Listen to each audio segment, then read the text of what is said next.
सालों तक कोई नहीं बच पाएगा तकरार से। कौन, कब, कैसे, क्यों जैसे सवाल बनते हैं मौजू प्रोग्राम तकरार में। देखते रहिए तकरार, कनाडा से बराह रास्त समीना जबीन के साथ मंडे टू फ्राइडे सिर्फ आवाज एंटरटेनमेंट पर।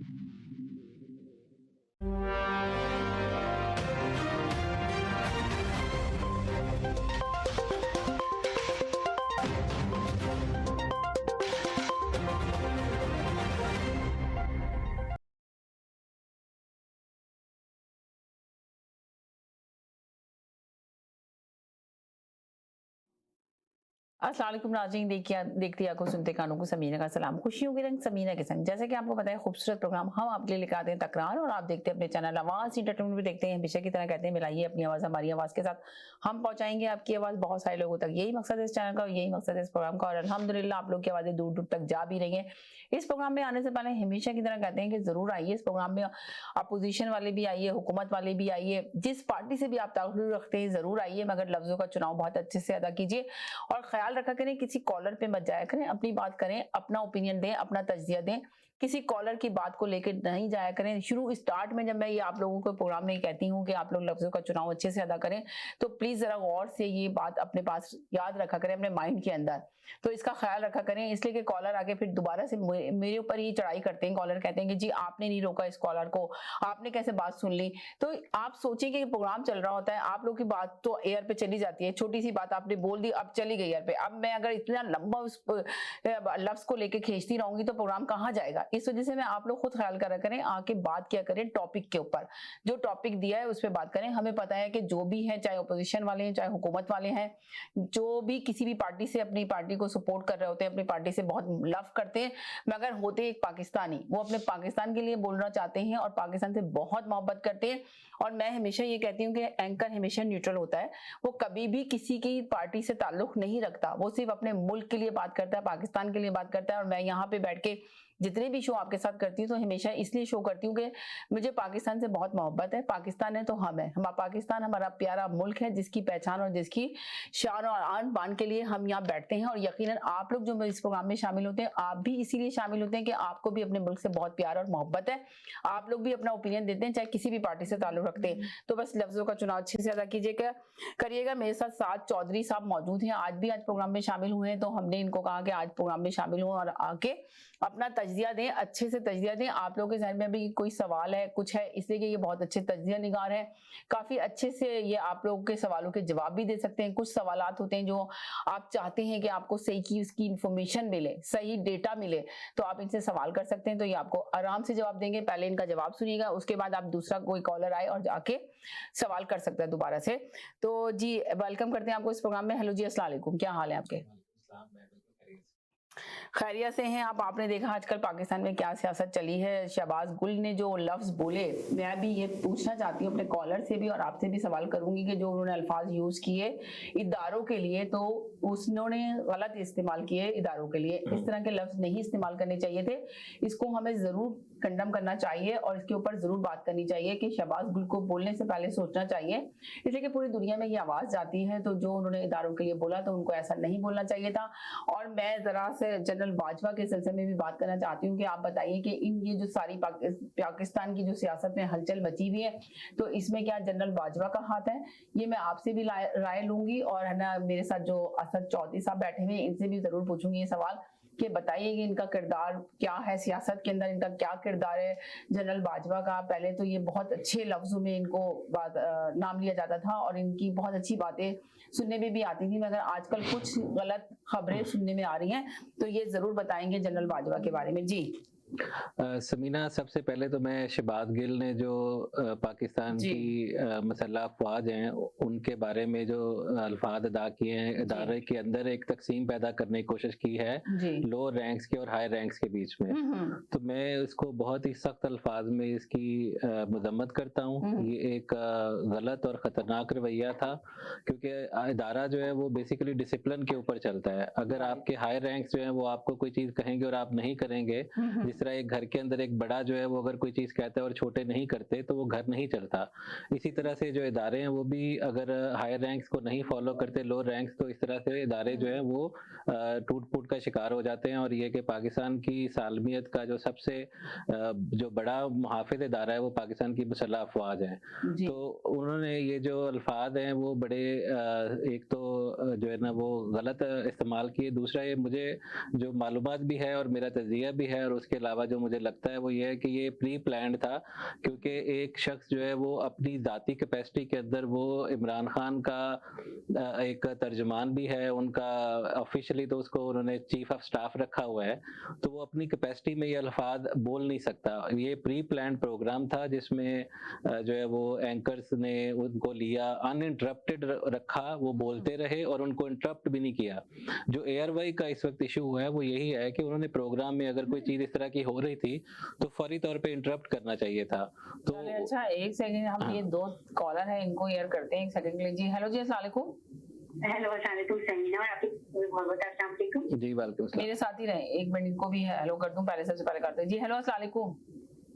अस्सलाम वालेकुम। जी। क्या हाल चाल है? बस ठीक। क्या हाल चाल है? जी खैरियत, बिल्कुल खैरियत, थैंक यू। खैरियत है? जी बिल्कुल एक खैरियत। सेकंड के लिए जैसा होल्ड पे रहे, मैं आपसे आंसर लूंगी। अब इन्होंने तो दे दिया आंसर, आपसे भी लूंगी यकीनन। एक मिनट के लिए होल्ड पे रहे, एक कॉलर है उनको ले लूं पहले। जी हेलो जी। जी समीना, मैं जी। बस एक क्वेश्चन करना चाहती थी, तो मैं कॉल कर लेती हूँ। मैं पूछना चाह रही थी, मैं भी इस चीज की मजम्मत ही करूंगी कि भाई अगर आप उसकी सियासी जमात का हिस्सा है और उसकी फ्रंटमैन है, तो आप इस तरीके से नाम लेकर के मुसल्लह फौज की जो सरबराह है उसके ऊपर अगर आप पाकिस्तान के अंदर तनकीद करेंगे तो वो उसको एक्सेप्ट नहीं करेंगे लोग। और मैं ये कहना चाहती थी कि आज भी इमरान खान साहब ने अपनी स्पीच की थी, तो उसको सुन के मुझे बहुत हंसी भी आ रही थी और मुझे समझ नहीं आया कि वो क्या कहना चाह रहे हैं। वो ये मिसालें इस चीज से अपने आप को क्यों दे रहे थे कि पुराने लोगों ने भी चोरी की थी तो क्या हो गया अगर मैंने भी कर ली, अगर पुराने लोगों ने गलत किया था तो क्या हो गया अगर मैंने भी कर लिया। तो भाई अगर 4 साल तक आप वहां पर थे तो जिन लोगों ने चोरी की थी और खराब काम किए थे बगौल आपके, तो आपने उनको उनके लिए आपने क्या किया? आपने उनको कुछ सजाएं दिलवाने की कोशिश की या सजाएं दिलवाई? पहली बात मैं कहना चाहती थी। और दूसरी मैं कहना चाहती हूँ कि हमेशा जब हमने देखा है जब भी 14 अगस्त आती है तो 14 अगस्त का दिन एक ऐसा दिन होता है कि उस वक्त हर कोई अपने हर किस्म के इख्तलाफात को भुला करके सिर्फ और सिर्फ अपने मुल्क की जो है वो जश्न आजादी मना रहा होता है कि हमें 14 अगस्त को हमारा मुल्क एक सेकंड होल्ड करें, एक सेकंड होल्ड करें, एक सेकंड होल्ड करें। जी हेलो जी, अस्सलाम वालेकुम। जी अस्सलाम वालेकुम मैडम, कैसी हैं आप? बस ठीक ठाक, आप होल्ड पे रहे एक सेकंड के लिए। जी जी, तो सारे इख्तलाफात भुला दिए जाते हैं, तो क्या जरूरी था कि 14 अगस्त का दिन चुन करके सियासी इख्तलाफात की बुनियाद पर जाकर के आप वहाँ पर जलसा करें, लोगों को इकट्ठा करें, और जो नफरतें रह गई हैं होने से आपस में एक दूसरे के, फिर से वो नफरतें दोबारा से और ज्यादा उरूज पे हों और लोग एक दूसरे से ही बेजार हो जाए। तो एज ए नेशन और एज ए लीडर क्या इमरान खान साहब को ये बात दे देती कि वो 14 अगस्त के दिन भी ये झगड़े लेकर के मैदान में खड़े हो जाए? ये मैं आपके गैस से पूछना चाहती थी। बहुत शुक्रिया। बहुत शुक्रिया, थैंक यू। जी जी हेलो जी, जी हेलो जी, जी जी जी जी पूछिए, क्या पूछना चाह रहे हैं आप? जी हेलो जी। जी मसला ये एक सेकंड आपसे जरा पहले कॉलर से पूछूं। जी देखिए, मसला ये है कि हमारी सियासत के अंदर, हमारी जमहूरी के सिस्टम के अंदर जो है ना, हम पहले एस्टेब्लिशमेंट को इतना अपने करीब लेके आ जाते हैं और ऐसे उसके साथ खेलना शुरू हो जाते हैं जैसे कोई अपने ही कोई खास हैं। बाद में वो जड़ से उखाड़ती है। तो वजह यही है कि या तो आपकी जितनी सियासी जमातें हैं ना, कल एक बात की थी कॉल में आपके ना, उन्होंने यही कहा ना, देखें आप बैठ के डिसाइड कर लें कि आपको एस्टेब्लिशमेंट को अपना किरदार अपने डिपार्टमेंट के हिसाब से अदा करें, वो ना कि वो सियासत में अपने आके इन्वॉल्वमेंट करें। जब भी इंटरफेरेंस होती है हुकूमत जड़ से उखाड़ते हैं वो लोग, ऐसे छोड़ते नहीं है जड़, बिल्कुल जड़ से उखाड़ते ही है। देख लेना आप कितनी हुकूमतें कैसे गिराई गई हैं। यही वजूहत है कि आपको जब आपने जमहूरी सिस्टम को, पार्लिमानी सिस्टम को एक चलाना है तो तमाम जमातों पे इत्तेफाक की राय से ही होने चाहिए ये बात। वो और बात है कि आपकी मुखालफत बराए मुखालफत हो, लेकिन अगर आपको सिस्टम को लेके चलना है ना तो फिर तो बेहतर है ये। नहीं तो अभी आज रही है जी इसके बाद। अच्छा देखिए, मैंने कई प्रोग्राम में, मैंने पिछले प्रोग्राम में मैंने जिक्र ये किया था, ये भाजपा साहब जो है ना, जी। ये एक्सटेंशन लेके जाएंगे, ये ऐसे नहीं जाएंगे, देखिएगा ये भाजपा जी। साहब को मैंने। तो आपको ये लग रहा है, आपको क्या लगता है कि जनरल बाजवा साहब जो है अमेरिका के साथ मिले हुए हैं? देखिए ये तो मुमकिनात में भी है भाई, जब वो मुसल्ला अफवाज है वो कुछ भी कर सकती है, वो जहाज से उतरने भी नहीं देती है। आप देखें ना, आपको याद होगा जब ये इनको, तो ये जो मुल्क में सारी जो इंतशारी फैली हुई है, तो क्या इसमें बड़ा हाथ जनरल बाजवा का है, ये लगता है आपको? देखिए ये वजह, देखिए वो अनरेस्ट क्यों हो रहा है, इसी वजह से हो रहा है, जब जमहूरी सिस्टम आपका, जी जी जी जी, किसी भी पार्टी का हो, मुझे मैं ये ना आपको क्रिटिसाइज कर रहा हूँ कि नून ऐसी थी वो थी, अरे भाई आपका सिस्टम को चलने नहीं दिया जा रहा है, कि स्मूथली जैसे चलता है जब पार्लिमानी निजाम को, वो चलने तो दें। आप देखें थोड़ा सा कुछ आती है, इम्प्रूवमेंट होना शुरू होती है तो एकदम डाउनफॉल आ जाता है। क्या जी वो एस्टेब्लिशमेंट इन्वॉल्वमेंट हो रही है और इंटरफेयर कर रहे हैं इस डिसीजन कर लेने, हमें देने में या लेना नहीं दे रहे हैं। आप डिक्टेट, पहली बात तो आपको डिक्टेट करना ही खत्म करना पड़ेगा अपने सिस्टम में से। ये मसला हमारी जो पूरे जो कई हुकूमतों से ये चला आ रहा है दहाइयों से, यही वजह है कि इसकी। अब ये देखिए ना, ये मिसाल आपके सामने चौधरी साहब से पूछते हैं कि हुकूमतें कैसी गिराई गई है मियां साहब की, इसी वजह से गिराई गई ना भाई। क्या आप अभी वो लिख रहे हैं सारे सवालात और सबका जवाब देंगे इंशाल्लाह बैठ के, इसीलिए मैंने इनको बुलाया था, तफसील के साथ दूंगी जवाब। जी, अगर आपको जमहूरी निजाम चलाना है तो फिर इसके लिए इत्तफाक राय से एक चीज फैसला हो जाए और फिर आप जम के मुखालफत करें, हम सामने वाली पोजीशन की करें या हुकूमत में जो मौजूद है वो पोजीशन की करें। ये सिस्टम चल नहीं रहा है, ये सिर्फ आप देखें क्या है, अनरेस्ट है आपके यहाँ, क्या चीज है बता दें मुझे, हुकूमत है कोई नहीं है, आप दे दें, वो नाम दे दिया आपने कि वजीर आजम है और ये मिनिस्टर है, उनको सबको नौ कर दिए, कलमदान सबको दिए हुए वजारतों के, लेकिन उनका क्या फायदा, उनका फायदा ही नहीं है। अभी आप डिक्टेट ले रहे हैं बाजवा साहब से, अगर ले रहे हैं तो बेकार है ये। या तो आप उनसे कहते हैं भाई आपका रिटायरमेंट, आपका अक्टूबर में रिटायर हो रहे हैं ना, वो नहीं जाएंगे शराफत से। और देख लीजिएगा वो, मैं पिछले 4 महीने पहले ये कहा, इनको या तो पीटीआई की तरफ से एक्सटेंशन मिलती या इधर से मिलेगी, वो जाएंगे नहीं, वो फिर आप क्या करेंगे, आपकी सिस्टम ही नहीं चल रहा है ना भाई। आप ये नहीं कहेंगे, ये नहीं मैं कह रहा हूँ कि ये 4 महीने में सिस्टम चलाएं, लेकिन वो हो नहीं रहा है। उनकी इन्वॉल्वमेंट एस्टेब्लिशमेंट की लगी पड़ी हुई है पीछे ना, इस वक्त की मौजूदा हुकूमत के साथ। कुछ भी कहने आप ये क्रिटिसाइज कर रहे हैं कि ये आर्मी को हम कह रहे हैं, हम कह रहे नहीं, क्योंकि आपके एक सिस्टम से बंधा चला आ रहा है ना, ज्योति दामन का साथ कहते हैं या कहते हैं, जो भी कहते हैं, जो इसका ये कनेक्टेड है ईच अदर, राइट। कि अगर आपसे कोई तकलीफ है जी, प्रेसिडेंट घुस गया बीच में आ गए, इस चीज को खत्म करना होगा तो आपकी मुल्क तरक्की करेगा, चाहे किसी की हुकूमत भी आ जाए, हमें इससे कोई एतराज नहीं। सही कह रहे हैं, किसी की भी हुकूमत आए, मुल्क की बेहतरी के लिए जो हो वो काम करे। एक चीज देखिए, एक चीज तो मैं ये तो मैं कहता हूँ कि पिछली हुकूमतों की जो थी, वो जो चीज थी अच्छी चीज थी, उसको तो हमें अप्रिशिएट करना चाहिए। और जो गलतियां की और दर पे इनके पास एलिगेशन आते रहे, उसको प्रूव नहीं कर पा रहे हैं। प्रूव इसलिए होगा जब आप खुद आप उसको, आपकी कोर्ट अपेयरेंस होगी, आपके जो भी हैं वो आप अपेयरेंस देके क्लियर हो जाए आपको, तो आप क्लियर है, फिर आप तो कर सकते हैं हुकूमत आने में, इसमें कोई वो नहीं है जी। ये पार्लियामेंट निजाम हमारा बड़ा खराब जा रहा है इस टाइम, सिर्फ एस्टेब्लिशमेंट की वजह से। मुझे तो लगता है कि जब तक आप इसकी इंटरफेरेंस खत्म नहीं होगी आपकी सिस्टम के अंदर ना, हर पार्टी को हार्ड टाइम देंगे। आप देख लें, मैं आपको बता रहा हूँ ना, हर पार्टी को मिल रहा है हार्ड टाइम। अभी कभी पीटीआई को मिल रहा है ना, पिछले पहले आई थी तो उसको मिल रहा है। अगर आप इस वक्त मौजूदा हुकूमत है तो वो उसी से डिक्टेट ले रही है और वो हो रही है। अगर आप इस तरीके से चलाएंगे ना, तो मैं नहीं समझता कि भाई ये सिस्टम आपका बहुत ही सक्सेसफुल रहेगा, अनरेस्ट रहेगा। दूसरा ये यही कहते रहेंगे जी आप इमरजेंसी लगी और सब इमरजेंसी लगी, ये सारी चीजें बहुत काउंट कर रही हैं इस वक्त पूरी दुनिया में। हमारा इस वक्त जन देखा जा रहा है इसी को कि भाई इनका पार्लियामेंट सिस्टम को क्यों नहीं चल रही है।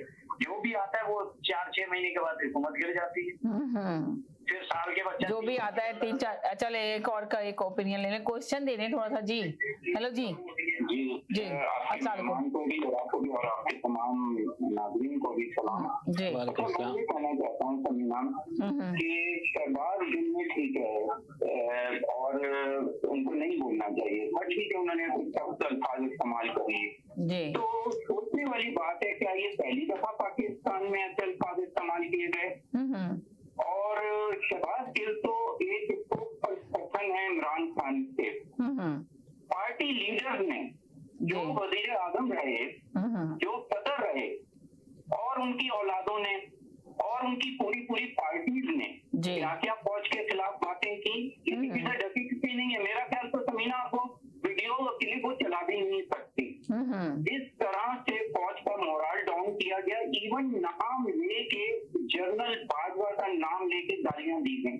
मतलब हम वो फौज पे यहाँ इस मीडिया पे आके वो डिस्कस भी नहीं कर सकते। और एक दफा नहीं हुआ, मुतवातिर ये सिलसिला चल रहा था। और ये कौन सी पार्टी थी जो आके खड़ी होती थी और फौज का मोरल हाई था। लास्ट 3-4 मंथ में देख लें और इमरान खान की पूरे 3.5 साल में देख लें कि कौन सी पाकिस्तान की जो भी ताकतवर जो हल्का था, जो इदारा था, उसकी पॉपुलैरिटी का ग्राफ जो सबसे ज्यादा हाई था, वो कौन सा इदारा था? वो आपकी फोर्स ही थी। और कौन उसका दिफा करता था? वो पीटीआई ही करती थी। आज क्यों इनका दिफा इतना पीछे चला गया और इस पूरे पाकिस्तान में ये एक ऐसा इदारा है जिसका मोरल सबसे ज्यादा नीचे डाउन हो गया? क्या वजूहत है इसके पीछे? जनरल बाजवा ने तो मेरा ख्याल प्रेस कॉन्फ्रेंस में सारे जर्नलिस्ट बैठे हुए थे और उनके सबके सामने कहा ये वो लोग हैं, इन लोगों ने मुल्क को लूटा और हमारे पास सबूत हैं और ये वो पूरे किरदार हैं और ये पाकिस्तान को नुकसान पहुंचाते रहे और इन्होंने करप्शन की है। और आप यहाँ तक जनरल बाजवा ने तो कह दिया कि तो मगर अब जनरल बाजवा क्या किरदार दे रहे हैं? आप ये बताएं अभी क्या किरदार अंजाम दे रहे हैं? 1 सेकंड होल्ड करें। जी हेलो जी, हेलो अस्सलाम वालेकुम। वालेकुम अस्सलाम जी। जी वालेकुम। अच्छा, मुझे ये बात समझ नहीं आ रही जी। भाई बिल्कुल सही कह रहे थे कि इमरान खान जब गवर्नमेंट में था तो फौज का मोरल ज्यादा हाई था। तो आप जब एक दफा गवर्नमेंट से निकल गए तो आपने उसी फौज पे तनकीद करने लगे। आप अकेले वजीर आजम नहीं है जिसकी गवर्नमेंट टॉपर की है आर्मी में। नवाज शरीफ की इससे पहले की, ठीक है, कोई भी पूरी अपनी मुद्दत कर ही नहीं सका। 5 साल कोई वजीर आजम कर ही नहीं सका, ठीक है। लेकिन ऐसे तो नहीं हुआ कि आपने अवाम के अंदर जाके वो फौज के गुस्सा कर दिए। अभी आपने ऐसे सुना था कि छोटे 17-18 साल के बच्चे जो हैं वो शहीदों के फौजी शहीद हुए और उनका मजाक उड़ा रहे। तो बहुत फर्क है। और दूसरी बात ये है कि अगर पहले वाले करते थे तो हमें नहीं करना चाहिए था। ये बात तो आप एग्री करते हैं। का नाम लेकर आए थे ना। बात तो वही होगी कि जैसे कोई कत्ल कर दिए और उसको पुलिस पकड़ आए तो बोल दीजिए वो पहले वालों ने भी तो किया था, जाके उनको पकड़ो। ऐसी बात नहीं होती। सही, 1 सेकंड के लिए होल्ड कर लेता। 1 सेकंड के लिए होल्ड करें, इनका पूरा ले लूं मैसेज। जी समीना, मेरी पूरी बात आपने कंप्लीट नहीं होने दी। देखिए, मैं ये बताना चाहता हूँ तो वही फौज इवन यहाँ तक जनरल बाजवा ने बताया कि सीपैक के लिए जो पहले 19 अरब रुपए आए थे उसमें से चले हम मानते हैं कि जनरल बाजवा ने ये सब कुछ करा, पर अभी ये बताएं कि जनरल बाजवा क्या किरदार अंजाम दे रहे हैं पाकिस्तान के लिए। मेरा सवाल ये है, अब बताएं कि अब क्या कर रहे हैं जनरल बाजवा। मैं वही आ रहा हूँ। वो तो आप पहले की बातें छोड़ देंगे, जनरल बाजवा ने ये करा जी। सभी पहले की बातें कर रहे हैं, कोई नई बात। वो सही कह रहे हैं, सब पहले की बातें कर रहे हैं, मगर हमें आज की बात पे रोशनी डालनी है कि जनरल बाजवा आज क्या कर रहे हैं। इतना सब कुछ था तो मुझे आप बता दें कौन सा मुल्क का जनरल होगा जब इस हुकूमत को लाया गया 67% उसमें ऐसे लोग हैं जिनके ऊपर फर्जी हिमायत होनी थी। आप मुझे बता दें कि कौन सा जनरल होगा जो ऐसे लोगों की हिमायत करेगा और आके ऐसे लोगों को हुकूमत दे देगा। मेरा ये क्वेश्चन है इनसे। ठीक है, मतलब यही सुनना चाह रही थी कि अभी की तफसील बताएं कि अभी जो जनरल बाजवा कर रहे हैं अभी का किरदार। मेरे पास बहुत से सवाल इकट्ठे हो गए। मैं बस अभी 2 कॉलर का ले लूं फिर इसके बाद आपके। जी मेरा क्वेश्चन है, ये मुझे बताएं चले दुनिया में अभी कोई काबीना बनी होती? जी आपने हुकूमत दे दी। चले अब आपका क्वेश्चन है, सुनिए जरा, मैं इनका भी ले लूंगा। जी हेलो जी, एक और कॉलर है, इनको लेके फिर आपसे क्वेश्चन लेती हूँ, जब आंसर लेती हूँ। जी जी जी बोले। इनसे पहले भी एक भाई आए थे तो उन्होंने बात की थी। ये 70-75 साल से यही सिलसिला चलता आ रहा है। तो अच्छा ये मेरा सवाल आपसे भी है, आप बताएं कि ये जनरल बाजवा का क्या सियासत में क्या किरदार अंजाम दे रहा है इस वक्त, जो बहुत ज्यादा जनरल बाजवा खाली जनरल बाजवा नहीं है, जितने भी जी। पहले रहे हुए हैं, सबने रोल अदा किया हुआ। वो तो सबने किया जी जी, अब तक मगर अभी तो फिलहाल जनरल बाजवा ही है ना इस वक्त, तो जो पाकिस्तान की जो हुकूमत इस वक्त जो चल रही है, तो आप बताएं ना कि वहाँ का कौन सा वजीर आजम बैठा हुआ है। मुझे कभी कभी हंसी आती जी। है हम लोगों को खुद पे कि हम कितने आराम से बोल देते हैं कि हमारा मुल्क जो है वो फौज चला रही है, जी, जो हकीकत भी है। लेकिन हंसी आती जब हम देखिए हम ये कहेंगे कि पूरी फौज को गवर्नमेंट देखते हैं, सुने आप हम अपना पड़ोसी देख ले, इंडिया देख ले, कभी कितने हालात खराब हुए, इमरजेंसीज भी लगी हैं, लेकिन कभी फौज ने हुकूमत नहीं ली आके। ये सिर्फ तोहफा हमारे मुल्क को ही मिला हुआ है। ठीक है, ये तोहफा हमारे मुल्क को मिला हुआ है। मैं ये कहती हूँ कि हम पूरी फौज को नहीं यहाँ पे खराब कहेंगे, फौज है तो हम है, मगर सिर्फ मैं इस वक्त जो चंद लोग जो खराब हैं, जिसने फौज का नाम खराब कर रहे हैं, हम उसकी थोड़ी स्टोरी आप लोगों के सामने बात करना चाह रहे हैं। बताइए कौन फौज का नाम? अभी तो जनरल बाजवा ही है ना जो फौज के अंदर जनरल है, कि ज्यादातर आप ये देखें ना कि कितना इशू बना हुआ है। मैं इसी पे रोशनी डालना चाह रही हूँ, आपसे पूछना चाह रही हूँ कि जी चाह रहे हैं जी पीटीआई वाले चाह रहे हैं कि फौज कब्जा कर ले इक़्तिदार पे। मैं आपको सीधी बात बता, जी, और इससे पहले मुस्लिम लीग वाले भी यही चाह रहे थे, या अपने आने दे या फौज। अब आप देखें ना इमरान खान का जो कह रहे हैं बयानिया, वो यही है ना कि ये लोग जो हमारे खिलाफ कर रहे हैं, हम फौज के खिलाफ नहीं है, हमारी पार्टी फौज के खिलाफ नहीं है, मगर ये हमें फौज से लड़वा रहे हैं। तो ये किन लोगों का हाथ है? ये सवाल मेरा आप लोगों से ही तो है, पूछना चाह रही हूँ मैं। यही कह रहा था जी, मैं यही तो पूछना चाह रही हूँ कि यही इशू बना हुआ है मीडिया पर। वो अरशद शरीफ भी भाग गया दुबई, ठीक है। मतलब आप देखें कुछ भी था, मैं इमरान खान की जो वो है ना डॉक्ट्रिन, उससे मेरा इत्तेफाक नहीं है, लेकिन कम से कम शेर का बच्चा रहा तो सही वहां पे। आप दुम दबा के भाग गए बार, इतनी आप बातें करते थे यार भाई पे बैठ के। इमरान रियाज की तरह रहते ना, राई है ना बेचारा, वो एक हफ्ते के लिए कितने। जी जी जी जी, अच्छा अभी आप समीना ले लीजिए, बस एक सेकंड में, और कोई क्वेश्चन है आपका? बस यही कहना था। चलें सुनिए, और सुनने के बाद दोबारा कर सकते हैं। मैं इनका ले लूं, ये बहुत देर से बोल पाए। जी हेलो जी जी, कैसे मैडम? बस ठीक ठाक, आप सुनाएं। आपका सब्जेक्ट क्या है? मैं अभी जनरल बाजवा के सियासत में किरदार पे आपसे सवाल था कि क्या आज के सियासत में उनका जो किरदार है उसके बारे में आपकी राय क्या है? देखिए सबसे पहले जो बुनियादी बात है, मैं एक सुन रहा था, देखिए सियासी पार्टी जो भी है, किसी को कोई हक नहीं है कि वो पाकिस्तान आर्मी के मतलब कोई गलत बात करे, एक बात। दूसरी बात यह है कि कोई फर्दे वहां देकर बंदा अगर गलत है तो पूरी फौज तो खराब नहीं हो सकती।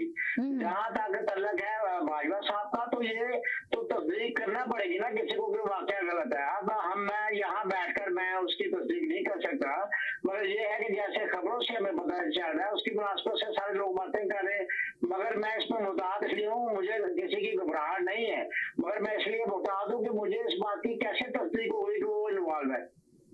चलें, अब आपका सवाल है कुछ? मुश्किल काम है। चलें, आपका कोई सवाल है इनसे पूछने के लिए? किनसे जी? ये मेरे साथ जो गेस्ट मेहमान बैठे हुए हैं, मैं इनसे पूछना चाहता हूँ, देखिए भाई साहब, जब तक तस्दीक ना हो किसी के जुर्म की, उसको आप नॉमिनेट नहीं कर सकते, उसको आप गिल्टी नहीं कर सकते। ये आइन भी है, कानून भी है। यानी कि जो शहबाज गिल ने जो लफ्ज यूज किए दायरे के लिए, तो उस सिलसिले में आप क्या करेंगे? किया है। देखिए शहबाज गिल ने हो या कोई भी किसी पर, बेशक हमारी हमदर्दी पीटीआई से है, मगर पीटीआई से भी अगर लोग गलत काम करेंगे, लोग बातें गलत करेंगे, तो हम उसको कंडेम करेंगे, उसको हम डिसलाइक करेंगे, उसके खिलाफ है, बुरे है। उसकी वजह सुन लें कि आप फर्दे वहाद को तो डिस्कस कर सकते हैं, आप मजबूरी तौर पर, इज्तिमाई तौर पर सबके बारे में बुरी राय नहीं रख सकते। मैं शहबाज गिल की जो बात है इसको मैं बिल्कुल डिसलाइक किया और अच्छा नहीं समझा, उसने गलत किया है। ठीक है ठीक है, चलो ठीक है जी। अब मैं चाह रही हूँ कि थोड़े आंसर ले, आप जवाब ले लूं उनसे। जी होल्ड पे रहे जी जी। सबसे पहले समीना, ये जो भी बातें हो रही थी इसमें मैं एक बात अजराए मजाक बता दूं कि एस्टैब्लिशमेंट जो है ना वो हमेशा कंधे पे बिठा के लाती है और गधे पे बिठा के मुंह काला करके वापस भेजती है। ये हमेशा से रिवायत रही है। ये पीटीआई को पहले से पता होना चाहिए था, जब वो अपने आप से बाहर होके उछल उछल के इलेक्शन चोरी करवा के, फिर उसके बाद ये कि आरटीएस रुकवा के जब इक्तदार में इमरान खान आए थे, तो सुबह जो है ना वो 11 बजे उठना, 1 बजे ऑफिस आना, 5 बजे चले जाना, 4 घंटे काम करना, हर चीज की लाइन जो है वो एस्टैब्लिशमेंट से लेना, अपने सारे हाथ काट के एस्टैब्लिशमेंट को देना, उनके लोगों की रिटायर्स की भर्तियां हर महकमे के अंदर करना, और फिर उसके बाद कहना कि हम तो एक सफे पे हैं। जनरल बाजवा जैसा जमहूरियत पसंद जर्नैल तो आज तक आया ही नहीं है। ये जो सारी तारीफें थी ये इमरान खान ही किया करते थे। तो उस वक्त साद रफीक ने कहा था कि आपको वो वक्त ध्यान में रखना चाहिए, वो वक्त दूर नहीं है जब आप भी हमारे साथ ही कंटेनर पे खड़े होंगे और आप भी कहेंगे कि वोट को इज्जत दो। तो ये चीज जो है ना ये पीटीआई के साथ अब क्योंकि अभी जब खुद भुगत रहे हैं, तो अब जो है वो एस्टैब्लिशमेंट के किरदार के ऊपर जो है ना वो बड़े सवाल खड़े कर दिए हैं। पहली बात तो ये कि हमें दो जो है ना चीजों में तकसीम करना चाहिए। मसल्ह अफवाज को एज इदारा अलग रखना चाहिए और एस्टैब्लिशमेंट में जो कुछ मखसूस जर्नैल होते हैं उनको अलग कर देना चाहिए, जिनकी ख्वाहिश होती है कि वो अपने हलफ की जो है वो उधर खिलाफ वर्जी करते हुए वो सियासत में अपना किरदार जो है वो हमेशा रखते हैं, जो कि उन्होंने अपना कमीशन्ड ऑफिसर बनते हुए हलफ लिया होता है उसकी वो खिलाफ वर्जी करते हैं। तो वो उनके जाती जो है ना वो एडवेंचर्स होते हैं जो वो करते हैं, तो हमें उनको अलग रखना चाहिए। अच्छा, इसमें एक और चीज है कि आप बुराई से अच्छाई की तरफ सफर करें तो ये इंसान की फितरत है। हर इंसान बुराई से अच्छाई की तरफ सफर करता है या कोशिश करता है। नवाज शरीफ जो है वो एस्टैब्लिशमेंट के कंधों पे बैठ के सियासत में आए और उसके बाद जैसे ही उन्होंने वजीर आजम बनने के बाद महसूस किया कि एस्टैब्लिशमेंट जो है वो एक अवामी वजीर आजम जो कि वहाँ पे 2/3 अक्सरियत लेके आया उसको डिक्टेट कर रही है, तो उसने वहाँ इनकार करने के बाद मजामत शुरू कर दी, जिसकी वजह से पहली हुकूमत 2 साल में गिराई गई और दूसरी हुकूमत भी 2 साल कुछ महीनों में गिराई गई और मार्शल लगा था। तो वो बुराई से अच्छाई तक का सफर था। इमरान खान का जो है वो अच्छाई से बुराई तक का सफर है कि इमरान खान सियासत में जब बिल्कुल नौवारद थे या उसके अलावा गैर मकबूल थे, इनको कोई जानता नहीं था, इलेक्शन नहीं जीतते थे, तो आप इनकी पुरानी वीडियोज निकाल के देखिए ये जर्नैलों के बारे में क्या क्या बोलते थे कि 20,000 बंदा बाहर निकल आए तो जनरल की जो है वो पैंट गीली हो जाती है। उसके अलावा ये कि ये तो डरपोक होते हैं, इनके तो जो है ना वो ये किसी चीज के काबिल नहीं होते, ये किस तरह के इतने पढ़े लिखे नहीं होते, ये फलानी चीज है, ये कौन होते हैं, मैं वजीर आजम हूँगा तो मैं तो उसी टाइम पे सैक कर दूंगा। अगर कोई मुझे कहेगा कि आप इस्तीफा दें तो मैं तो ISI का DG अपनी मर्जी से लगाऊंगा, मैं आर्मी चीफ जो है उसको जो है वो एक्सटेंशन नहीं दूंगा। हर चीज के अंदर इनका जो है वो बयानिया था जो आज से मुख्तलिफ है। इन्होंने अच्छाई की बातें करके बुराई तक का सफर किया। इन्होंने जनरल बाजवा को एक्सटेंशन दी और एक्सटेंशन देते हुए कहा कि मुल्क के हालात ऐसे हैं बैनुल-अक़वामी सतह पे और उसके अलावा मुल्की सतह पे जो है ना वो हम जंगी हालत में, तो मैं एक्सटेंशन दे रहा हूँ। अब उसी जनरल बाजवा ने जब जिसको पहले तो वो जनरल बाजवा जो थे वो एक डॉक्ट्राइन उनकी इंट्रोड्यूस करवाई गई, उनके ISPR के मीडिया सेल ने, जनरल आसिफ गफूर उस वक्त उसको कमांड कर रहे थे बाजवा डॉक्ट्राइन के नाम से। और ये बेसिकली एक शख्स का काम नहीं, इदारे के अंदर मुख्तलिफ जो है अफराद है उनका मिलकर एक थिंक टैंक जो है ना डिसाइड करता है कि हमने कोई पॉलिसी नहीं लेके आनी है इदारे के तौर पे, लेकिन उसमें यह कि बिलवास्ता तौर पे दूसरे लोग भी ऑब्वियसली वो मोर्द इल्जाम ठहराए जाते हैं, पूरा इदारा ठहराया जाता है।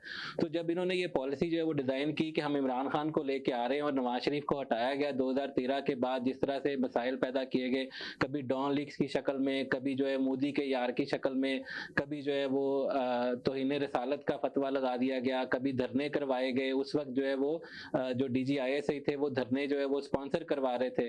तो ये कि ये सारा कुछ जो किया गया तो इमरान खान को लाया गया, तो ये बाजवा डॉक्ट्राइन थी। जब बाजवा डॉक्ट्राइन जो है वो फ्लॉप हुई 4.25 साल, अभी मैं कल सुन रहा था कि उन्होंने कहा कि जब पहली मरतबा जनरल बाजवा और जनरल फैज मिलने गए इमरान खान से, तो वो एक ट्रैक सूट पहने, पेशावरी चप्पल पहने जब उनके सामने आए तो जनरल बाजवा से बाहर निकलते जनरल फैज ने कहा कि ये इस शख्स को हम प्राइम मिनिस्टर बनाना चाह रहे थे जिसको इतना नहीं पता कि मैंने ऑफिशियल मीटिंग करनी है तो मैंने किस ड्रेस कोड के अंदर होना है।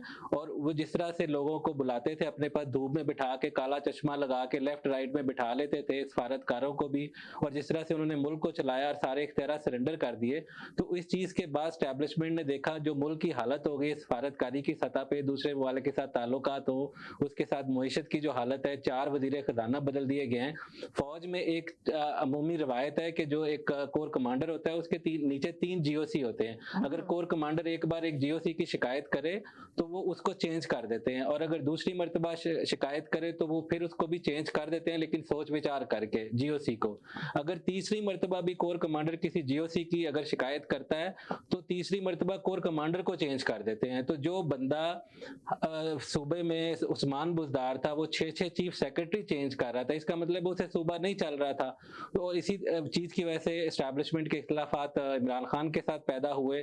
तो इमरान खान भी अपने वजीर खजाना चेंज कर रहा था बार बार, उसके अलावा वजारतें चेंज कर रहा था, मुल्क चल नहीं रहा था, अपोजिशन सारी को जेल में डाल दिया था, उनके ऊपर जो है वो ऐसे ऐसे मस्का खेज केसेस बनाए जा रहे थे हीरोइन डाल के, कभी शाहिद खाकान को पकड़ लेना कि तुमने जो है वो अपॉइंटमेंट PSO के चेयरमैन की, कभी एहसन इकबाल को पकड़ लेना।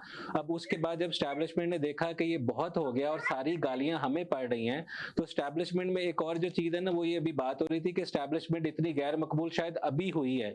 अभी आज से 15 साल पहले तक मुशर्रफ के दौर में इससे ज्यादा गैर मकबूल थी।